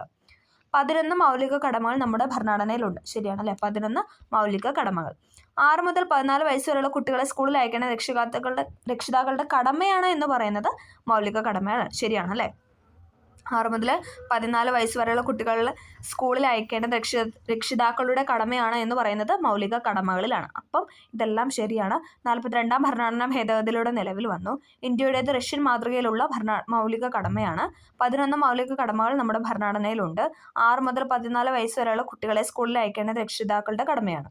അടുത്തത്, ഇന്ത്യൻ രാഷ്ട്രപതിയുമായി ബന്ധപ്പെട്ട പ്രസ്താവനയിൽ തെറ്റായ പ്രസ്താവന. രാഷ്ട്രപതിയുമായി ബന്ധപ്പെട്ട തെറ്റായ പ്രസ്താവനയാണ് ചോദിച്ചിട്ടുള്ളത്. ഏതാണ് അവിടെ തെറ്റായിട്ട് കൊടുത്തിട്ടുള്ളത്? ഓപ്ഷൻ എ ആണ് തെറ്റായിട്ട് കൊടുത്തിട്ടുള്ളത്. 2, 3, 4 തെറ്റാണ്. രാഷ്ട്രപതിയുടെ കാലാവധി അവസാനിച്ചാലും അദ്ദേഹത്തിന് പിൻഗാമി ഉദ്യോഗത്തിൽ പ്രവേശിക്കുന്നവരെ ഉദ്യോഗത്തിൽ തുടരാമെന്ന് പറയുന്നത് ശരിയാണ്. രാഷ്ട്രപതിയുടെ കാലാവധി അവസാനിച്ചാലും അദ്ദേഹത്തിന് പിൻഗാമി ഉദ്യോഗത്തിൽ പ്രവേശിക്കുന്നവരെ ഉദ്യോഗത്തിൽ തുടരാമെന്ന് പറയുന്നത് ശരിയായ സ്റ്റേറ്റ്മെൻ്റാണ്. അടുത്തത്, ഭരണഘടനയുടെ 91ാം ഭേദഗതിയുമായി ബന്ധപ്പെട്ട ശരിയായ പ്രസ്താവന. 91ാം ഭേദഗതിയുമായി ബന്ധപ്പെട്ട ശരിയായ പ്രസ്താവനയാണ്. ഇതെല്ലാം ശരിയാണ്. 2004 ഭേദഗതി നിലവിൽ വന്നത്. 91ാം ഭേദഗതി നിയമം നിലവിൽ വന്നത് 2004. കേന്ദ്ര മന്ത്രിസഭയിൽ പ്രധാനമന്ത്രി ഉൾപ്പെടെ ലോക്സഭാ അംഗങ്ങൾക്ക് 15%-ത്തിൽ കൂടുതൽ മന്ത്രിമാർ പാടില്ല എന്ന് പറയുന്നതാണ് 91ാം ഭേദഗതി. അത് ശരിയാണല്ലേ? കേന്ദ്ര മന്ത്രിസഭയിൽ പ്രധാനമന്ത്രി ഉൾപ്പെടെ ലോക്സഭാ അംഗങ്ങളുടെ 15%-ത്തിൽ കൂടുതൽ മന്ത്രിമാർ പാടില്ല എന്ന് പറയുന്നതാണ് 91ാം ഭേദഗതി. ശരിയാണ്. ഈ ഭേദഗതി മുന്നോട്ട് വെച്ച കമ്മിറ്റിയുടെ ചെയർമാൻ പ്രണബ് മുഖർജിയാണ്. അതും ശരിയാണല്ലേ? ഈ ഭേദഗതി മുന്നോട്ട് വെച്ച കമ്മിറ്റിയുടെ ചെയർമാൻ എന്ന് പറയുന്നത് പ്രണബ് മുഖർജിയാണ്. ഈ ഭേദഗതി സംസ്ഥാന മന്ത്രിസഭയ്ക്കും ബാധകമാണെന്നാണ് പറയുന്നത്. സ്റ്റേറ്റിലെ മന്ത്രിസഭയ്ക്കും ഇത് ബാധകമാണ്. 2004 ഭേദഗതി നിയമം നിലവിൽ വന്നത്. കേന്ദ്ര മന്ത്രിസഭയിൽ പ്രധാനമന്ത്രി ഉൾപ്പെടെ ലോക്സഭാ അംഗങ്ങളുടെ 15%-ത്തിൽ കൂടുതൽ മന്ത്രിമാർ പാടില്ല എന്ന് പറയുന്നു. ഈ ഭേദഗതി മുന്നോട്ട് വെച്ച കമ്മിറ്റിയുടെ ചെയർമാൻ പ്രണബ് മുഖർജിയാണ്. ഈ ഭേദഗതി സംസ്ഥാന മന്ത്രിസഭയ്ക്കും ബാധകമാണ്. ശരിയായ പ്രസ്താവന ഏതെല്ലാം എന്നാണ് ചോദിച്ചിരിക്കുന്നത്. ഓപ്ഷൻ സി ആണ് 1, 2, 3. 348 വകുപ്പ് പ്രകാരം പാർലമെന്റിൽ ഉപയോഗിക്കേണ്ട ഭാഷ ഇംഗ്ലീഷും ഹിന്ദിയുമാണ്. ശരിയാണ് അല്ലേ? 348 വകുപ്പ് പ്രകാരം പാർലമെന്റിൽ ഉപയോഗിക്കേണ്ട ഭാഷ ഇംഗ്ലീഷും ഹിന്ദിയുമാണ്. ലോക്സഭാ അധ്യക്ഷന്റെ അനുമതി ഉണ്ടെങ്കിൽ മാതൃഭാഷയിൽ ലോക്സഭാ അംഗത്തിന് ആശയവിനിമയം നടത്താമെന്നാണ് പറയുന്നത്. ലോക്സഭാ അധ്യക്ഷന്റെ അനുമതി ഉണ്ടെങ്കിൽ മാതൃഭാഷയിൽ ലോക്സഭയിലെ അംഗത്തിന് ആശയവിനിമയം നടത്താം. ഓർഡിനൻസ് രാഷ്ട്രപതിക്ക് എപ്പോൾ വേണമെങ്കിലും പിൻവലിക്കാം എന്നാണ് പറയുന്നത്. ഓർഡിനൻസ് രാഷ്ട്രപതിക്ക് എപ്പോൾ വേണമെങ്കിലും പിൻവലിക്കാം. അത് 3 ഇവിടെ ശരിയായിട്ട് കൊടുത്തിട്ടുള്ളത്. ഓക്കെ, അടുത്തതെന്ന് പറഞ്ഞാൽ ഒന്നും കൂടെ പറയാം. 348 വകുപ്പ് പ്രകാരം പാർലമെന്റ് ഉപയോഗിക്കേണ്ട ഭാഷ ഇംഗ്ലീഷും ഹിന്ദിയുമാണ്. ലോക്സഭാ അധ്യക്ഷന് അനുമതി ഉണ്ടെങ്കിൽ മാതൃഭാഷയിൽ ലോക്സഭാ അംഗത്തിന് ആശയവിനിമയം നടത്താം. ഓർഡിനൻസ് രാഷ്ട്രപതിക്ക് എപ്പോൾ വേണമെങ്കിലും പിൻവലിക്കാം. താഴെ തന്നിരിക്കുന്നതിൽ നിന്നും കൺകറന്റ് വിഷയത്തിൽ പെട്ടവ ഏതെല്ലാം എന്നാണ് ചോദിച്ചിരിക്കുന്നത്. ഏതെല്ലാം ഉണ്ട്? ഒന്ന് മാത്രമേ ഉള്ളൂ. കൺകറന്റ് ലിസ്റ്റിലുള്ളത് ഒന്ന് മാത്രമേ ഉള്ളൂ. ട്രേഡ് യൂണിയൻ എന്ന് പറയുന്നത് കൺകറന്റ് ലിസ്റ്റിലെ വിഷയമാണ്. കേരള പഞ്ചായത്തി രാജ് ആക്ട് നിലവിൽ വന്നത് എന്നാണ്? കേരള പഞ്ചായത്ത് രാജ് ആക്ട് നിലവിൽ വന്നത് 1962 ജനുവരി 1 1962 ജനുവരി 1 കേരള പഞ്ചായത്ത് രാജ് ആക്ട് നിലവിൽ വന്നത്. 1962 ജനുവരി 1. വൃദ്ധസദനങ്ങളിലെ താമസക്കാരുടെ ആരോഗ്യ പരിരക്ഷയ്ക്കായി 2014-15 നടപ്പിലാക്കിയ ആയുർവേദ ചികിത്സാ പദ്ധതിയുടെ പേരാണ് ഏതെന്ന് പറയുന്നത്? ഓപ്ഷൻ ഡി, വയോ അമൃതം പദ്ധതി. വൃദ്ധസദനങ്ങളിലെ താമസക്കാരുടെ ആരോഗ്യ പരിരക്ഷയ്ക്കായി 2014-15 നടപ്പിലാക്കിയ ആയുർവേദ ചികിത്സാ പദ്ധതിയാണ് വയോ അമൃതം പദ്ധതി. കേരള സംസ്ഥാന തിരഞ്ഞെടുപ്പ് കമ്മീഷനുമായി ബന്ധപ്പെട്ട തെറ്റായ പ്രസ്താവന. കേരള സംസ്ഥാന തിരഞ്ഞെടുപ്പ് കമ്മീഷനുമായി ബന്ധപ്പെട്ട തെറ്റായ പ്രസ്താവന എന്ന് പറയുന്ന ഓപ്ഷൻ ബി ആണ്. ബി തെറ്റാണ്. ഓക്കെ, ബാക്കിയെല്ലാം ശരിയാണ്. നിലവിൽ വന്ന 1993 ഡിസംബർ 3 കേരള സംസ്ഥാന തെരഞ്ഞെടുപ്പ് കമ്മീഷൻ നിലവിൽ വന്നത് 1993 ഡിസംബർ 3 തദ്ദേശ സ്വയംഭരണ സ്ഥാപനങ്ങളിലേക്ക് തെരഞ്ഞെടുപ്പ് നടത്തുന്നത് കേരള സംസ്ഥാന തെരഞ്ഞെടുപ്പ് കമ്മീഷനാണ്. അത് ശരിയാണ് അല്ലേ? അതായത് അതാത് സ്റ്റേറ്റിലെ തെരഞ്ഞെടുപ്പ് കമ്മീഷന്മാരാണ് തദ്ദേശ സ്വയംഭരണ സ്ഥാപനങ്ങളിലേക്ക് തെരഞ്ഞെടുപ്പ് നടത്തുന്നത്. ശരിയാണ്. ഷാജഹാനാണ് കേരളത്തിലെ മുഖ്യ തെരഞ്ഞെടുപ്പ് കമ്മീഷൻ. ഷാജഹാനാണ് കേരളത്തിലെ മുഖ്യ തെരഞ്ഞെടുപ്പ് കമ്മീഷൻ. ശരിയാണ്. നിലവിൽ വന്നത് 1993 ഡിസംബർ 3 തദ്ദേശ സ്വയംഭരണ സ്ഥാപനങ്ങളിലേക്ക് തെരഞ്ഞെടുപ്പ് നടത്തുന്നു. ഷാജഹാനാണ് കേരളത്തിലെ മുഖ്യ തെരഞ്ഞെടുപ്പ് കമ്മീഷണർ. അടുത്തത്, മാതാപിതാക്കൾ 2 പേരും അഥവാ ഒരാൾ മരണപ്പെട്ട് സാമ്പത്തിക പരാധീനത അനുഭവിക്കുന്ന കുടുംബങ്ങളിലെ കുട്ടികൾക്ക് സ്വഭവനങ്ങളിൽ അല്ലെ ബന്ധുഭവനങ്ങളിൽ താമസിച്ച് വിദ്യാഭ്യാസം ചെയ്യാൻ പ്രതിമാസം ധനസഹായം നൽകുന്ന പദ്ധതി. ഇത് തന്നെ നമ്മൾ കഴിഞ്ഞ ക്വസ്റ്റ്യൻ പേപ്പർ പറഞ്ഞായിരുന്നു. അതല്ല, റിപ്പീറ്റ് ആണ്. ഏതാണ്? ഓപ്ഷൻ എ, സ്നേഹപൂർവ്വം പദ്ധതിയാണ്. ഓപ്ഷൻ എ, സ്നേഹപൂർവ്വം പദ്ധതി. അടുത്തത് ഒരു ചേരുംപടി ചേർക്കാൻ വേണ്ടിയിട്ടാണ്. കേരളത്തിലെ മന്ത്രിമാരും അവരുടെ വകുപ്പുകളും എന്ന് പറഞ്ഞിട്ട് ചേരുംപടി ചേർക്കാൻ. ഏതാണ് ഉത്തരം എന്ന് പറയുന്നത്? ഓപ്ഷൻ ബി ആണ്. നമുക്ക് നോക്കാം. റോഷി അഗസ്റ്റിൻ ജലവിഭവ വകുപ്പ് മന്ത്രിയാണ് അല്ലേ? റോഷി അഗസ്റ്റിൻ എന്ന് പറയുന്നത് ജലവിഭവ വകുപ്പ് മന്ത്രിയാണ്. കെ കൃഷ്ണൻകുട്ടി ഏതാണ്? വൈദ്യുതി മന്ത്രിയാണ്. വൈദ്യുതി വകുപ്പ് മന്ത്രിയാണ് കെ കൃഷ്ണൻകുട്ടി. വി അബ്ദുറഹ്മാൻ എന്ന് പറയുന്നത് സ്പോർട്സ് അല്ലേ? സ്പോർട്സിൻ്റെ മന്ത്രിയാണ് V Abdurahiman. Doctor R Bindu എന്ന് പറയുന്നത് ഉന്നത വിദ്യാഭ്യാസമാണ്. ഡോക്ടർ ആർ ബിന്ദു എന്ന് പറയുന്നത് ഉന്നത വിദ്യാഭ്യാസം. റോഷി അഗസ്റ്റിൻ ജലവിഭവ വകുപ്പ് മന്ത്രി, കെ കൃഷ്ണൻകുട്ടി വൈദ്യുതി മന്ത്രി, വി അബ്ദുറഹ്മാൻ സ്പോർട്സ് മന്ത്രി, ആർ ബിന്ദു എന്ന് പറയുന്നത് ഉന്നത വിദ്യാഭ്യാസം. ജമ്മു കാശ്മീരുമായി ബന്ധപ്പെട്ട ശരിയായ പ്രസ്താവന ഏതെല്ലാം എന്നാണ് ചോദിക്കുന്നത്. ജമ്മു കാശ്മീരുമായി ബന്ധപ്പെട്ട ശരിയായ പ്രസ്താവന ഓപ്ഷൻ സി ആണ്. ഇതെല്ലാം ശരിയാണ്. ജമ്മു കാശ്മീരിനെ വിഭജിച്ച് ലഡാക്ക്, ജമ്മു കാശ്മീർ എന്നിങ്ങനെ 2 കേന്ദ്രഭരണ പ്രദേശങ്ങളാക്കി. ശരിയാണ് അല്ലേ? ജമ്മു കാശ്മീരിനെ വിഭജിച്ച് ലഡാക്ക്, ജമ്മു കാശ്മീർ എന്നിങ്ങനെ 2 കേന്ദ്രഭരണ പ്രദേശങ്ങളിലാക്കി. വകുപ്പ് 370, 35A എന്നിവ റദ്ദാക്കി എന്നാണ് പറയുന്നത്. വകുപ്പ് 370 പിന്നെ അതാണ് 35A റദ്ദാക്കി. ഇന്ത്യൻ ഭരണഘടനയുടെ എല്ലാ വ്യവസ്ഥകളും ജമ്മു കാശ്മീരിന് ബാധകമാക്കി. ജമ്മു കാശ്മീരിന് ബാധകമാക്കി. ജമ്മു കാശ്മീർ പുനഃസംഘടനാ നിയമം നിലവിൽ വന്നത് 2019 ജമ്മു കാശ്മീർ പുനഃസംഘടനാ നിയമം നിലവിൽ വന്നത് 2019 അതും ശരിയാണ്. അടുത്തത്, മനുഷ്യരിൽ വൃഷണങ്ങൾ ഉദരാശയത്തിന് പുറത്ത് കാണുന്ന വൃഷണസഞ്ചിയിൽ ആണ് ഉൾക്കൊള്ളിച്ചിരിക്കുന്നത്. ഈ അവസ്ഥയ്ക്ക് കാരണം എന്താണെന്നാണ് ചോദിക്കുന്നത്. ഏതാണ്? ഓപ്ഷൻ ബി ആണ്. ഒന്ന് മാത്രമാണ് ഇവിടെ ശരിയെന്ന് പറയുന്നത്. വൃഷണങ്ങളിൽ ശരീര താപനിലയേക്കാൾ താഴ്ന്ന താപനില നിലനിർത്താൻ വേണ്ടിയിട്ടാണ്. ഓക്കെ, അടുത്തത്, ജീവകം B12 അടങ്ങിയിരിക്കുന്ന ലോഹം ഏതാണ്? ജീവകം B12 അടങ്ങിയിരിക്കുന്ന ലോഹമാണ് കൊബാൾട്ട് എന്നാണ് പറയുന്നത്. Option D, cobalt. ഹൃദയപേശികളിലേക്ക് രക്തം എത്തിക്കുന്ന കുഴലുകളിൽ കാൽസ്യം, കൊഴുപ്പ്, കൊളസ്ട്രോൾ എന്നിവ അടിഞ്ഞുകൂടുന്നതിൻ്റെ ഫലമായി ധമനികളുടെ ഉള്ളു കുറഞ്ഞ് പോകുന്ന അവസ്ഥയ്ക്ക് പറയുന്ന പേരാണ് എന്ന് പറയുന്ന ഓപ്ഷൻ എ, അതിറോസ്ക്ലറോസിസ് എന്ന് പറയുന്ന. ഓപ്ഷൻ എ ആണ് അതിറോസ്ക്ലറോസിസ്. ഹൃദയപേശികളിലേക്ക് രക്തം എത്തിക്കുന്ന കുഴലുകളിൽ കാൽസ്യം, കൊഴുപ്പ്, കൊളസ്ട്രോൾ എന്നിവ അടിഞ്ഞുകൂടുന്നതിൻ്റെ ഫലമായി ധമനികളുടെ ഉള്ളു കുറഞ്ഞു പോകുന്ന അവസ്ഥയ്ക്ക് പറയുന്ന പേരാണ് അതിറോസ്ക്ലറോസിസ്. മനുഷ്യൻ്റെ അന്നപഥത്തിൽ നിന്നും ആഹാരപദാർത്ഥങ്ങൾ ശ്വാസനാളത്തിലേക്ക് പ്രവേശിക്കുന്ന തടയുന്ന അടപ്പ് വിഭാഗം ഏതെന്നാണ് ചോദിച്ചിരിക്കുന്നത്. ഏതാണ്? ഓപ്ഷൻ സി ക്ലോമപിധാനമാണ്. ക്ലോമപിധാനം. ഒമിക്രോൺ വൈറസിൻ്റെ ഏറ്റവും പുതിയൊരു വകഭേദമാണ് ഏതെന്ന് പറയുന്നത്? ഓപ്ഷൻ എ XBB 1.16 എന്ന് പറയുന്നത്. XBB 1.16 എന്ന് പറയുന്നത് ഒമിക്രോൺ വൈറസിൻ്റെ പുതിയ വകഭേദമാണ്.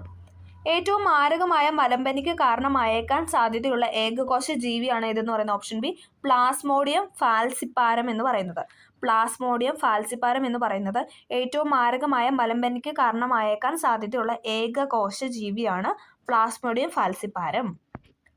വായുവിൽ നിന്നും വെള്ളത്തിലേക്ക് ഒരു ശബ്ദതരംഗം സഞ്ചരിക്കുകയാണെങ്കിൽ താഴെ പറയുന്ന മാറ്റമില്ലാതെ തുടരുന്നത് ഏതാണെന്നാണ് ചോദിച്ചിരിക്കുന്നത്. ഏതാണ്? ഓപ്ഷൻ ഡി ആവൃത്തിയാണ്. വായുവിൽ നിന്നും വെള്ളത്തിലേക്ക് ഒരു ശബ്ദതരംഗം സഞ്ചരിക്കുകയാണെങ്കിൽ താഴെ പറയുന്നതിൽ മാറ്റമില്ലാതെ തുടരുന്ന ആവൃത്തിയാണ്. ഒരു കോൺകേവ് ദർപ്പണത്തിന്റെ ഫോക്കൽ ദൂരം F ആണെങ്കിൽ ഒരു വസ്തുവും അതിന്റെ യഥാർത്ഥ പ്രതിബിംബവും തമ്മിലുള്ള കുറഞ്ഞ ദൂരമാണ് ചോദിക്കുന്നത്. ഏതാണ്? ഓപ്ഷൻ ഡി 0 ഒരു കോൺകേവ് ദർപ്പണത്തിന്റെ ഫോക്കൽ ദൂരം F ആണെങ്കിൽ ഒരു വസ്തുവും അതിന്റെ യഥാർത്ഥ പ്രതിബിംബവും തമ്മിലുള്ള കുറഞ്ഞ ദൂരം എന്ന് പറയുന്നത് 0 ആണ്. പ്രകാശത്തിന്റെ ശൂന്യതയിലെ പ്രവേഗം 3 × 10⁸ m/s ആണ്. താഴെ തന്നിരിക്കുന്നതിൽ ഏത് മാറ്റിയാൽ പ്രകാശത്തിന് ഈ പ്രവേഗത്തിന് മാറ്റം വരുത്തുവാൻ കഴിയുമെന്ന് ചോദിച്ചാൽ ഏതാണ്? ഓപ്ഷൻ ഡി ഇതൊന്നും അല്ല എന്നാണ് പറയുന്നത്. അപ്പോൾ തെറ്റാണ്. നമുക്ക് അടുത്തിലോട്ട് പോകാം. ഇവയൊന്നും അല്ല എന്നാണ് പറയുന്നത്. ഓക്കെ, ഇതിൽ തന്നൊന്നും അല്ല. 2023 കണക്കനുസരിച്ച് സൗരയൂഥത്തിലെ ഏറ്റവും കൂടുതൽ ഉപഗ്രഹങ്ങൾ ഉള്ളത് വ്യാഴത്തിനാണ്, അതായത് ജൂപ്പിറ്ററിനാണ്. ജൂപ്പിറ്ററിന്റെ നിലവിലുള്ള ഉപഗ്രഹങ്ങളുടെ എണ്ണമാണ് ചോദിക്കുന്നത്. ഏതാണ്? ഓപ്ഷൻ എ 92 ആണ്. 92. ഇലക്ട്രോണിനെ സംബന്ധിച്ച് ശരിയായ പ്രസ്താവനയാണ് ചോദിക്കുന്നത്. ഏതാണ്? ഓപ്ഷൻ ബി ആണ്. തരംഗ സ്വഭാവം കൂടുതലാണ്. ഇലക്ട്രോണിന് തരംഗ സ്വഭാവം കൂടുതലാണ്. ആംഫോട്ടറിക് സ്വഭാവം പ്രകടിപ്പിക്കാത്തത് ഏതാണെന്നാണ് ചോദിക്കുന്നത്. ആംഫോട്ടറിക് സ്വഭാവം പ്രകടിപ്പിക്കാത്തത് താഴെ തന്നിരിക്കുന്നത് ഏതാണെന്ന് ചോദിച്ചാൽ ഓപ്ഷൻ സി ആണ്. ഹൈഡ്രോക്ലോറിക് ആസിഡ് ആണ്. ആംഫോട്ടറിക് സ്വഭാവം പ്രകടിപ്പിക്കാത്തത് ഹൈഡ്രോക്ലോറിക് ആസിഡ് ആണ്. അന്തർസംക്രമണ മൂലകങ്ങൾ എന്നറിയപ്പെടുന്ന ആവർത്തന പട്ടികയിൽ ഏത് ബ്ലോക്കിലുള്ള മൂലകങ്ങളാണെന്ന് ചോദിച്ചാൽ ഏതാണ്? F block മൂലകങ്ങളാണ്. അന്തർസംക്രമണ മൂലകങ്ങൾ എന്നറിയപ്പെടുന്നത് F ബ്ലോക്ക് മൂലകങ്ങളാണ്. ബബിൾഗം അടങ്ങിയിരിക്കുന്ന പോളിമർ ഏതാണ്? ബബിൾഗമ്മിൽ അടങ്ങിയിരിക്കുന്ന പോളിമർ ആണ് ഏതെന്ന് പറയുന്നത്? Option A polyvinyl acetate. Polyvinyl acetate ആണ് ബബിൾഗമ്മിൽ അടങ്ങിയിരിക്കുന്ന പോളിമർ. Polyvinyl acetate. ജ്ഞാനപീഠ പുരസ്കാരത്തിന് അർഹമായ പ്രഥമ പ്രതിശ്രുതി എന്ന ബംഗാളി നോവൽ എഴുതിയത് ആരാണ്? പ്രതിശ്രുതി എന്ന ബംഗാളി നോവൽ എഴുതിയത് ആരാണെന്ന് ചോദിച്ചാൽ ആരാണ്? ഓപ്ഷൻ ബി ആശാപൂർണദേവിയാണ്. ആശാപൂർണദേവി. ചവറ പാറുക്കുട്ടി ഏത് കലാരൂപവുമായി ബന്ധപ്പെട്ട കലാകാരിയായിരുന്നു? ചവറ പാറുക്കുട്ടി എന്ന് പറയുന്നത് കഥകളി കലാകാരിയായിരുന്നു. കഥകളിയായിരുന്നു കേട്ടോ. അടുത്തത് ദേശീയ ഗുസ്തി താരവും ഒളിമ്പിക്സ് മെഡൽ ജേതാവുമായ സാക്ഷി മാലിക്കിന്റെ ജന്മദേശം ഏതാണ്? ദേശീയ ഗുസ്തി താരവും ഒളിമ്പിക്സ് മെഡൽ ജേതാവുമായ സാക്ഷി മാലിക്കിന്റെ ജന്മദേശമാണ് ഹരിയാന എന്ന് പറയുന്നത്. സാക്ഷി മാലിക് ഹരിയാന സ്വദേശിയാണ്. ഒരു ഹോക്കി ടീമിലെ കളിക്കാരുടെ എണ്ണം എത്രയാണ്? ഹോക്കി ടീമിലെ കളിക്കാരുടെ എണ്ണം എന്ന് പറയുന്നത് 11 ആണ്. ഹോക്കി ടീമിലെ കളിക്കാരുടെ എണ്ണം 11. സൈലന്റ് വാലിയെ ദേശീയോദ്യാനമായി പ്രഖ്യാപിച്ച പ്രധാനമന്ത്രി ആരാണ്? എല്ലാവർക്കും അറിയാലേ, ഇന്ദിരാഗാന്ധിയാണ് അല്ലേ. സൈലന്റ് വാലിയെ ദേശീയോദ്യാനമായി പ്രഖ്യാപിച്ച പ്രധാനമന്ത്രിയാണ് ഇന്ദിരാഗാന്ധി എന്ന് പറയുന്നത്. ഓക്കെ, നമ്മൾ അടുത്ത ക്വസ്റ്റ്യൻ പേപ്പറിൽ 50 ക്വസ്റ്റ്യൻ കംപ്ലീറ്റ് ചെയ്തിട്ടുണ്ട്. അടുത്ത ക്വസ്റ്റ്യൻ പേപ്പറിലോട്ട് പോകാം. 066/24 ക്വസ്റ്റ്യൻ പേപ്പറാണ് ഇനി നമ്മൾ പറയാനായിട്ട് പോകുന്നത്. 066/24. ഓക്കെ, നമുക്ക് സ്റ്റാർട്ട് ചെയ്യാം. താഴെ കൊടുത്തിരിക്കുന്ന പ്രസ്താവനകളിൽ ബ്രിട്ടീഷ് ഇന്ത്യയിൽ നടപ്പിലാക്കിയ സൈനിക സഹായ വ്യവസ്ഥയെ സംബന്ധിക്കുന്ന ശരിയായ പ്രസ്താവന. സൈനിക സഹായ വ്യവസ്ഥയെ സംബന്ധിക്കുന്ന ശരിയായ പ്രസ്താവനയാണ് ചോദിച്ചിരിക്കുന്നത്. ഇവിടെ ഉത്തരമായിട്ട് കൊടുത്തിരിക്കുന്ന ഓപ്ഷൻ ബി ആണ്. Option B. 2ഉം 4ഉം. സൈനിക സഹായ വ്യവസ്ഥയിൽ ചേരുന്ന നാട്ടുരാജാവ് ഇംഗ്ലീഷ് ഈസ്റ്റ് ഇന്ത്യ കമ്പനിയുടെ ഒരു സ്ഥിരം സൈന്യത്തെ നിലനിർത്തണം. സൈനിക സഹായ വ്യവസ്ഥയിൽ ചേരുന്ന നാട്ടുരാജ്യം ഒരു ബ്രിട്ടീഷ് റെസിഡന്റിനെ തലസ്ഥാനത്ത് നിലനിർത്തണം. ഇത് രണ്ടുമാണ് ശരിയായിട്ട് കൊടുത്തിട്ടുള്ളത്. നമ്മൾ ഈ പറയുന്ന ആൻസേഴ്സ് എല്ലാം ആൻസർ കീ പ്രകാരമാണ്. ചിലതൊക്കെ എന്താണ് പിന്നീട് അല്ലേ ഫൈനൽ കീയിൽ വരുമ്പോഴത്തേക്ക് അത് ഡിലീറ്റഡ് ആവുന്നുണ്ട്. അപ്പം നമ്മൾ ആൻസർ കീ വെച്ചിട്ട് മാത്രമാണ് ഇവിടെ ഡിസ്കസ് ചെയ്യാറ്. താഴെ കൊടുത്തിരിക്കുന്ന പ്രസ്താവനകൾ രണ്ടാം ലോക മഹായുദ്ധത്തിൽ സഖ്യത്തിൽ പെടാത്തവയാണ് ചോദിക്കുന്നത്. സഖ്യത്തിൽ പെടാത്തവയാണ് ചോദിക്കുന്നത്. ഏതാണ് ഉത്തരം? ഓപ്ഷൻ സി ആണ്. 1ഉം 3ഉം. ജപ്പാനും ജർമ്മനിയുമാണ് സഖ്യത്തിൽ പെടാത്തത്. രണ്ടാം ലോക മഹായുദ്ധത്തിലെ സഖ്യത്തിൽ പെടാത്തത് ജപ്പാനും ജർമ്മനിയുമാണ്. ഇംഗ്ലണ്ടും ഫ്രാൻസും എന്താണ് അതിൽ പെടുന്നവയാണ് അല്ലേ. സഖ്യശക്തിയിൽ ഉൾപ്പെടുന്നവയാണ് ഇംഗ്ലണ്ടും ഫ്രാൻസും. അടുത്തത് മൂന്നാമത്തെ ക്വസ്റ്റ്യൻ ഡിലീറ്റഡ് ആണ്. നാലാമത്തേത് താഴെ കൊടുത്തിരിക്കുന്ന വിവരണങ്ങളിൽ തമിഴ് സംഘകാലഘട്ടത്തിലെ രാജവംശങ്ങളിൽ ഉൾപ്പെടാത്തവ. തമിഴ് സംഘകാലഘട്ടത്തിലെ രാജവംശങ്ങളിൽ ഉൾപ്പെടാത്തവയാണ് ചോദിച്ചത്. ഓപ്ഷൻ സി ആണ് 2ഉം 3ഉം. ഉൾപ്പെടാത്തവ 2ഉം 3ഉമാണ്. ചേര രാജവംശം അതോടൊപ്പം ചോള രാജവംശം. ചോള രാജവംശം എന്ന് പറയുന്നത് തമിഴ് സംഘകാലഘട്ടത്തിലെ രാജവംശങ്ങളിൽ ഉൾപ്പെടുന്നവയാണ്. താഴെ കൊടുത്തിരിക്കുന്ന പ്രസ്താവനകളിൽ റഷ്യൻ വിപ്ലവത്തിൽ ഉൾപ്പെടാതിരുന്ന പ്രസ്ഥാനങ്ങളാണ് ചോദിക്കുന്നത്. ഓപ്ഷൻ എ ആണ്. 1ഉം 3ഉം ഉൾപ്പെട്ടിട്ടില്ല. ഓക്കെ, 1ഉം 3ഉം. ബോൾഷെവിക് പാർട്ടിയും മെൽഷെവിക് പാർട്ടിയായിരുന്നു റഷ്യൻ വിപ്ലവത്തിൽ ഉൾപ്പെട്ടിട്ടുള്ളത്. ബോൾഷെവിക്കും മെൽഷെവിക്കും. അടുത്തത് താഴെ കൊടുത്തിരിക്കുന്ന പ്രസ്താവനകളിൽ സൗരയൂഥത്തിൽ ആദ്യത്തെ 2 ഗ്രഹങ്ങളിൽ ഉൾപ്പെടുന്നവ ഏതാണ്? ആദ്യത്തെ 2 ഗ്രഹങ്ങളിൽ ഉൾപ്പെടുന്നവയാണ് ചോദിച്ചിരിക്കുന്നത്. ഓപ്ഷൻ ഡി ആണ്. 1ഉം 4ഉം. ബുധനും ശുക്രനുമാണ് 2 ഗ്രഹങ്ങളിൽ ഉൾപ്പെടുന്നവ. അഗ്നിപർവ്വതങ്ങളിലൂടെ ബഹിർഗമിക്കുന്ന ശിലാദ്രവത്തിന് പ്രഭാവ മണ്ഡലമാണ് ഇതെന്ന് പറയുന്നത്. Option C asthenosphere. അഗ്നിപർവ്വതങ്ങളിലൂടെ ബഹിർഗമിക്കുന്ന ശിലാദ്രവത്തിന്റെ പ്രഭാവ മണ്ഡലമാണ് അസ്തനോസ്ഫിയർ. കാരക്കോറം, സസ്കറ, പീർപ്പാഞ്ചുല എന്നീ പർവ്വതനിരകൾ ഉൾപ്പെടുന്ന ഹിമാലയം ഏതാണ്? കാരക്കോറം, സസ്കറ, പീർപ്പാഞ്ചുല എന്നീ പർവ്വതനിരകൾ ഉൾപ്പെടുന്ന ഹിമാലയമാണ് ഇതെന്ന് പറയുന്നത്. ഓപ്ഷൻ എ കാശ്മീർ ഹിമാലയം എന്ന് പറയുന്നത്. കാശ്മീർ ഹിമാലയമാണ് കാരക്കോറം, സസ്കറ, പീർപ്പാഞ്ചുല എന്നീ പർവ്വതനിരകൾ ഉൾപ്പെടുന്നത്. അറബിക്ക, റോബസ്റ്റ, ലിബ്രിക്ക എന്നീ 3 ഇനം ഏതുമായിട്ട് ബന്ധപ്പെട്ടാണെന്ന് വെച്ചാൽ കാപ്പി ഇനമാണ്. അറബിക്ക, റോബസ്റ്റ, ലിബ്രിക്ക എന്ന് പറയുന്നത് കാപ്പി ഇനങ്ങളാണ്. ചാലിയാർ നദി ഉത്ഭവിക്കുന്നത് എവിടെ നിന്നാണ്? ചാലിയാർ നദി ഉത്ഭവിക്കുന്നത് ഇളമ്പലേരി മലയിൽ നിന്നാണ് ചാലിയാർ നദി ഉത്ഭവിക്കുന്നത്. ചന്ദ്രനിലെ ശിവശക്തി പോയിന്റ് ഏത് 2 ഗർത്തത്തിനിടയിലാണ് സ്ഥിതി ചെയ്യുന്നത്? ചന്ദ്രനിലെ ശിവശക്തി പോയിന്റ് ഏത് 2 ഗർത്തത്തിനിടയിലാണ് സ്ഥിതി ചെയ്യുന്നതെന്ന് ചോദിച്ചാൽ ഓപ്ഷൻ ബി മാൻസിനസ് സിയും സിംഫെലിയസ് എന്നിനും ഇടയിലാണ്. മാൻസിനസ് സിയും സിംഫെലിയസ് എന്നിനും ഇടയിലാണ് ചന്ദ്രനിലെ ശിവശക്തി പോയിന്റ് സ്ഥിതി ചെയ്യുന്നത്. അടുത്തത് പ്ലാനിംഗ് കമ്മീഷൻ്റെ പുതിയ പേരെന്താണ്? പ്ലാനിംഗ് കമ്മീഷൻ്റെ പുതിയ പേരാണ് നീതി ആയോഗ് അല്ലേ? നീതി ആയോഗ് എന്നാണ് പ്ലാനിംഗ് കമ്മീഷൻ്റെ പുതിയ പേര്. ഹരിതവിപ്ലവത്തിൻ്റെ പിതാവ് എന്നറിയപ്പെടുന്ന ഡോക്ടർ എം എസ് സ്വാമിനാഥനാണ് അല്ലേ? ഇന്ത്യൻ ഹരിതവിപ്ലവത്തിൻ്റെ പിതാവ് എന്നറിയപ്പെടുന്നത് ഡോക്ടർ എം എസ് സ്വാമിനാഥൻ. ഗ്രാമവികസനത്തിന് ഗ്രാമീണ വായ്പ നൽകുന്ന പ്രധാന ധനകാര്യ സ്ഥാപനമാണ് ഇതെന്ന് പറയുന്നത്. Option D NABARD. ഗ്രാമവികസനത്തിന് ഗ്രാമീണ വായ്പ നൽകുന്ന പ്രധാന ധനകാര്യ സ്ഥാപനമാണ് നബാർഡ്.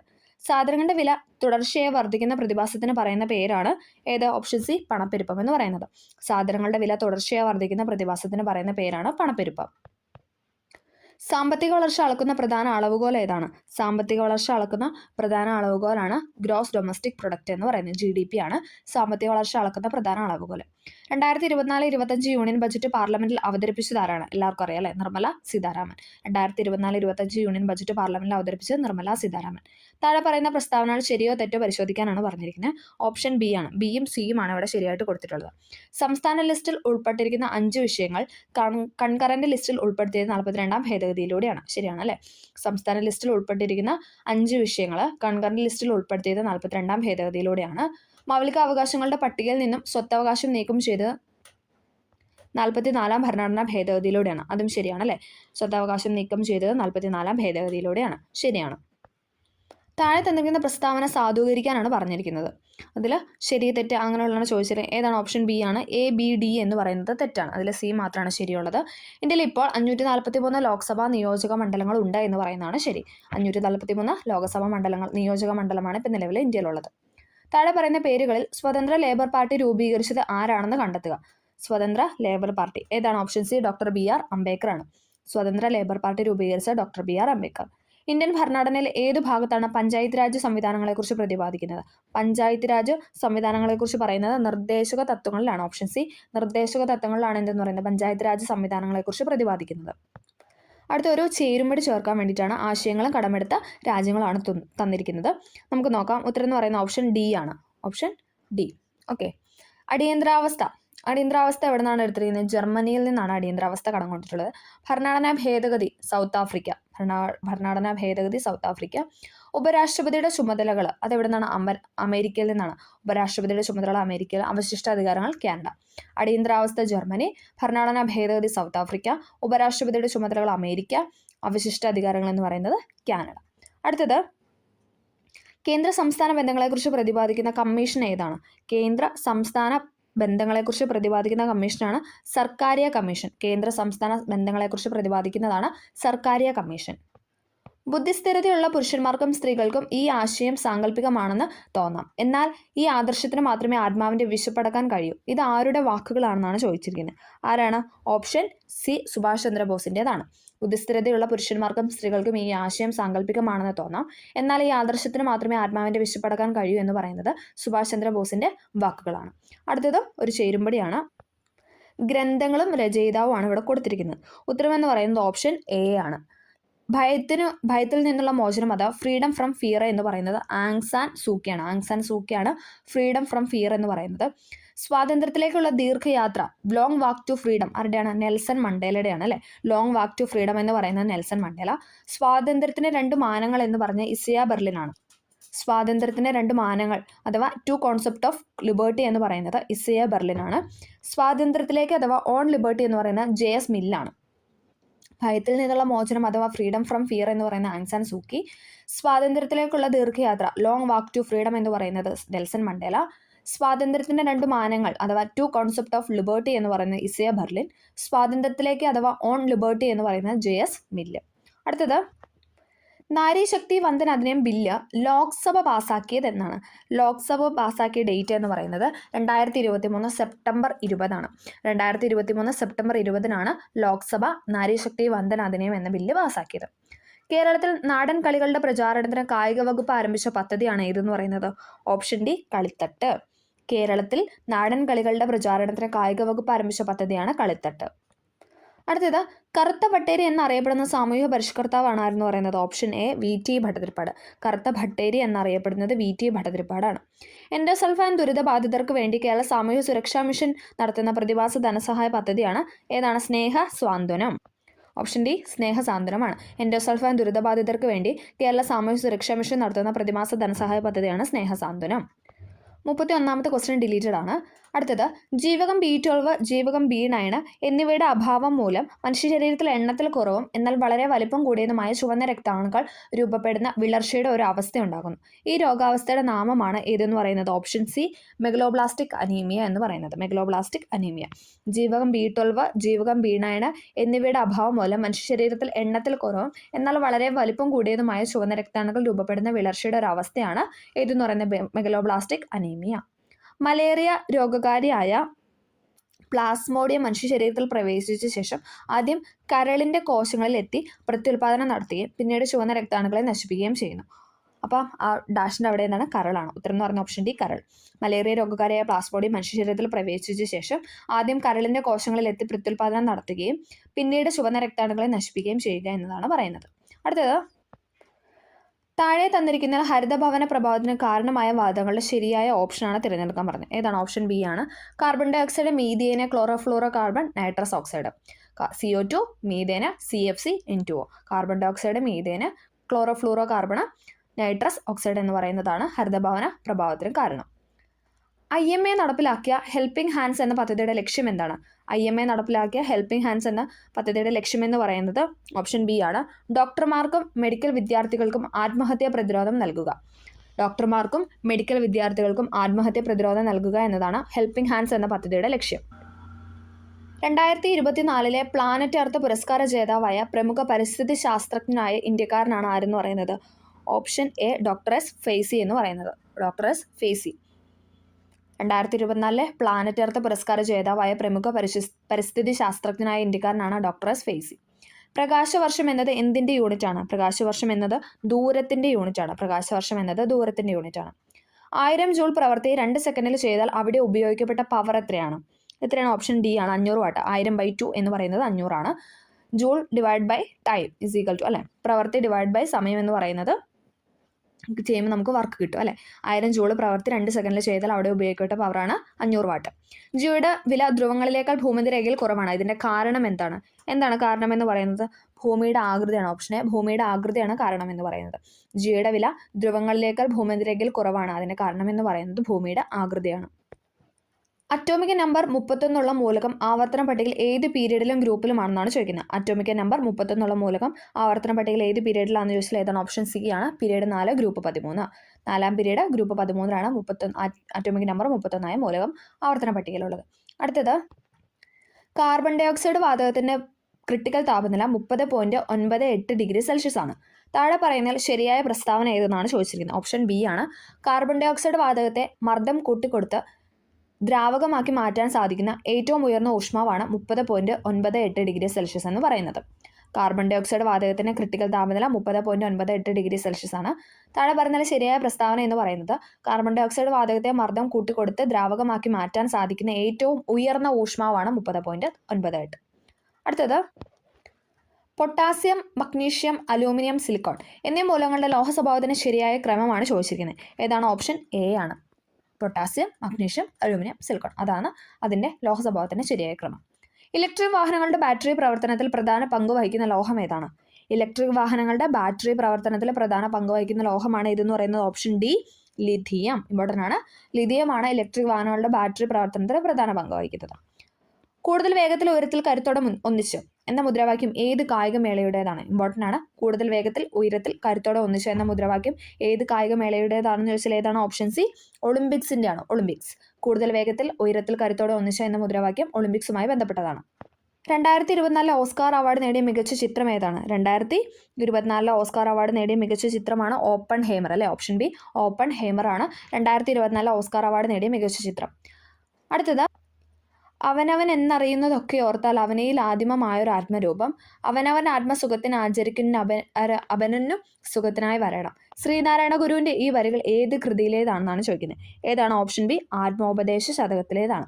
അവനവൻ എന്നറിയുന്നതൊക്കെ ഓർത്താൽ അവനയിൽ ആദിമമായൊരു ആത്മരൂപം അവനവൻ ആത്മസുഖത്തിന് ആചരിക്കും അപരനു സുഖത്തിനായി വരണം എന്ന് പറയുന്നത് ശ്രീനാരായണ ഗുരുവിൻ്റെ ആത്മോപദേശ ശതകം എന്ന കൃതിയിലെ വരികളാണ്. അടുത്തത് CN ശ്രീകണ്ഠൻ നായരുടെ രാമായണ നാടകങ്ങൾ ഏതെല്ലാം? CN ശ്രീകണ്ഠൻ നായരുടെ രാമായണ നാടകങ്ങളാണ് ഏതെന്ന് പറയുന്നത് ഓപ്ഷൻ സി 1, 4. സാകേതവും ലങ്കാലക്ഷ്മിയും. സാകേതം, ലങ്കാലക്ഷ്മി എന്ന് പറയുന്നത് CN ശ്രീകണ്ഠൻ നായരുടെ രാമായണ നാടകങ്ങളാണ്. CN ശ്രീകണ്ഠൻ നായരുടെ രാമായണ നാടകങ്ങളാണ് സാകേതവും ലങ്കാലക്ഷ്മിയും.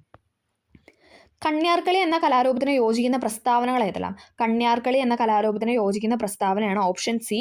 ഇതെല്ലാം ഉണ്ട്. പാലക്കാട് ജില്ലയിൽ മാത്രം പ്രചാരണത്തിലുള്ളതാണ് കണ്യാർകളി. മലമക്കളി, ദേശക്കളി എന്ന പേരിലും അറിയപ്പെടുന്നു. ചിലപ്പതികാരത്തിലെ കണ്ണകി ദേവിയെ പ്രീതിപ്പെടുത്താനുള്ള കളിയാണ് കണ്യാർകളി. പാലക്കാട് ജില്ലയിൽ മാത്രം പ്രചാരണത്തിലുള്ളതാണ്. മലമക്കളി, ദേശക്കളി എന്നീ പേരുകളിലും അറിയപ്പെടുന്നു. ചിലപ്പതികാരത്തിലെ കണ്ണകി ദേവിയെ പ്രീതിപ്പെടുത്താനുള്ള കളിയാണ് കണ്യാർകളി എന്ന് പറയുന്നത്. ഓക്കെ, ഈ സെഷനിലെ ലാസ്റ്റ് ക്വസ്റ്റ്യൻ ആണ്.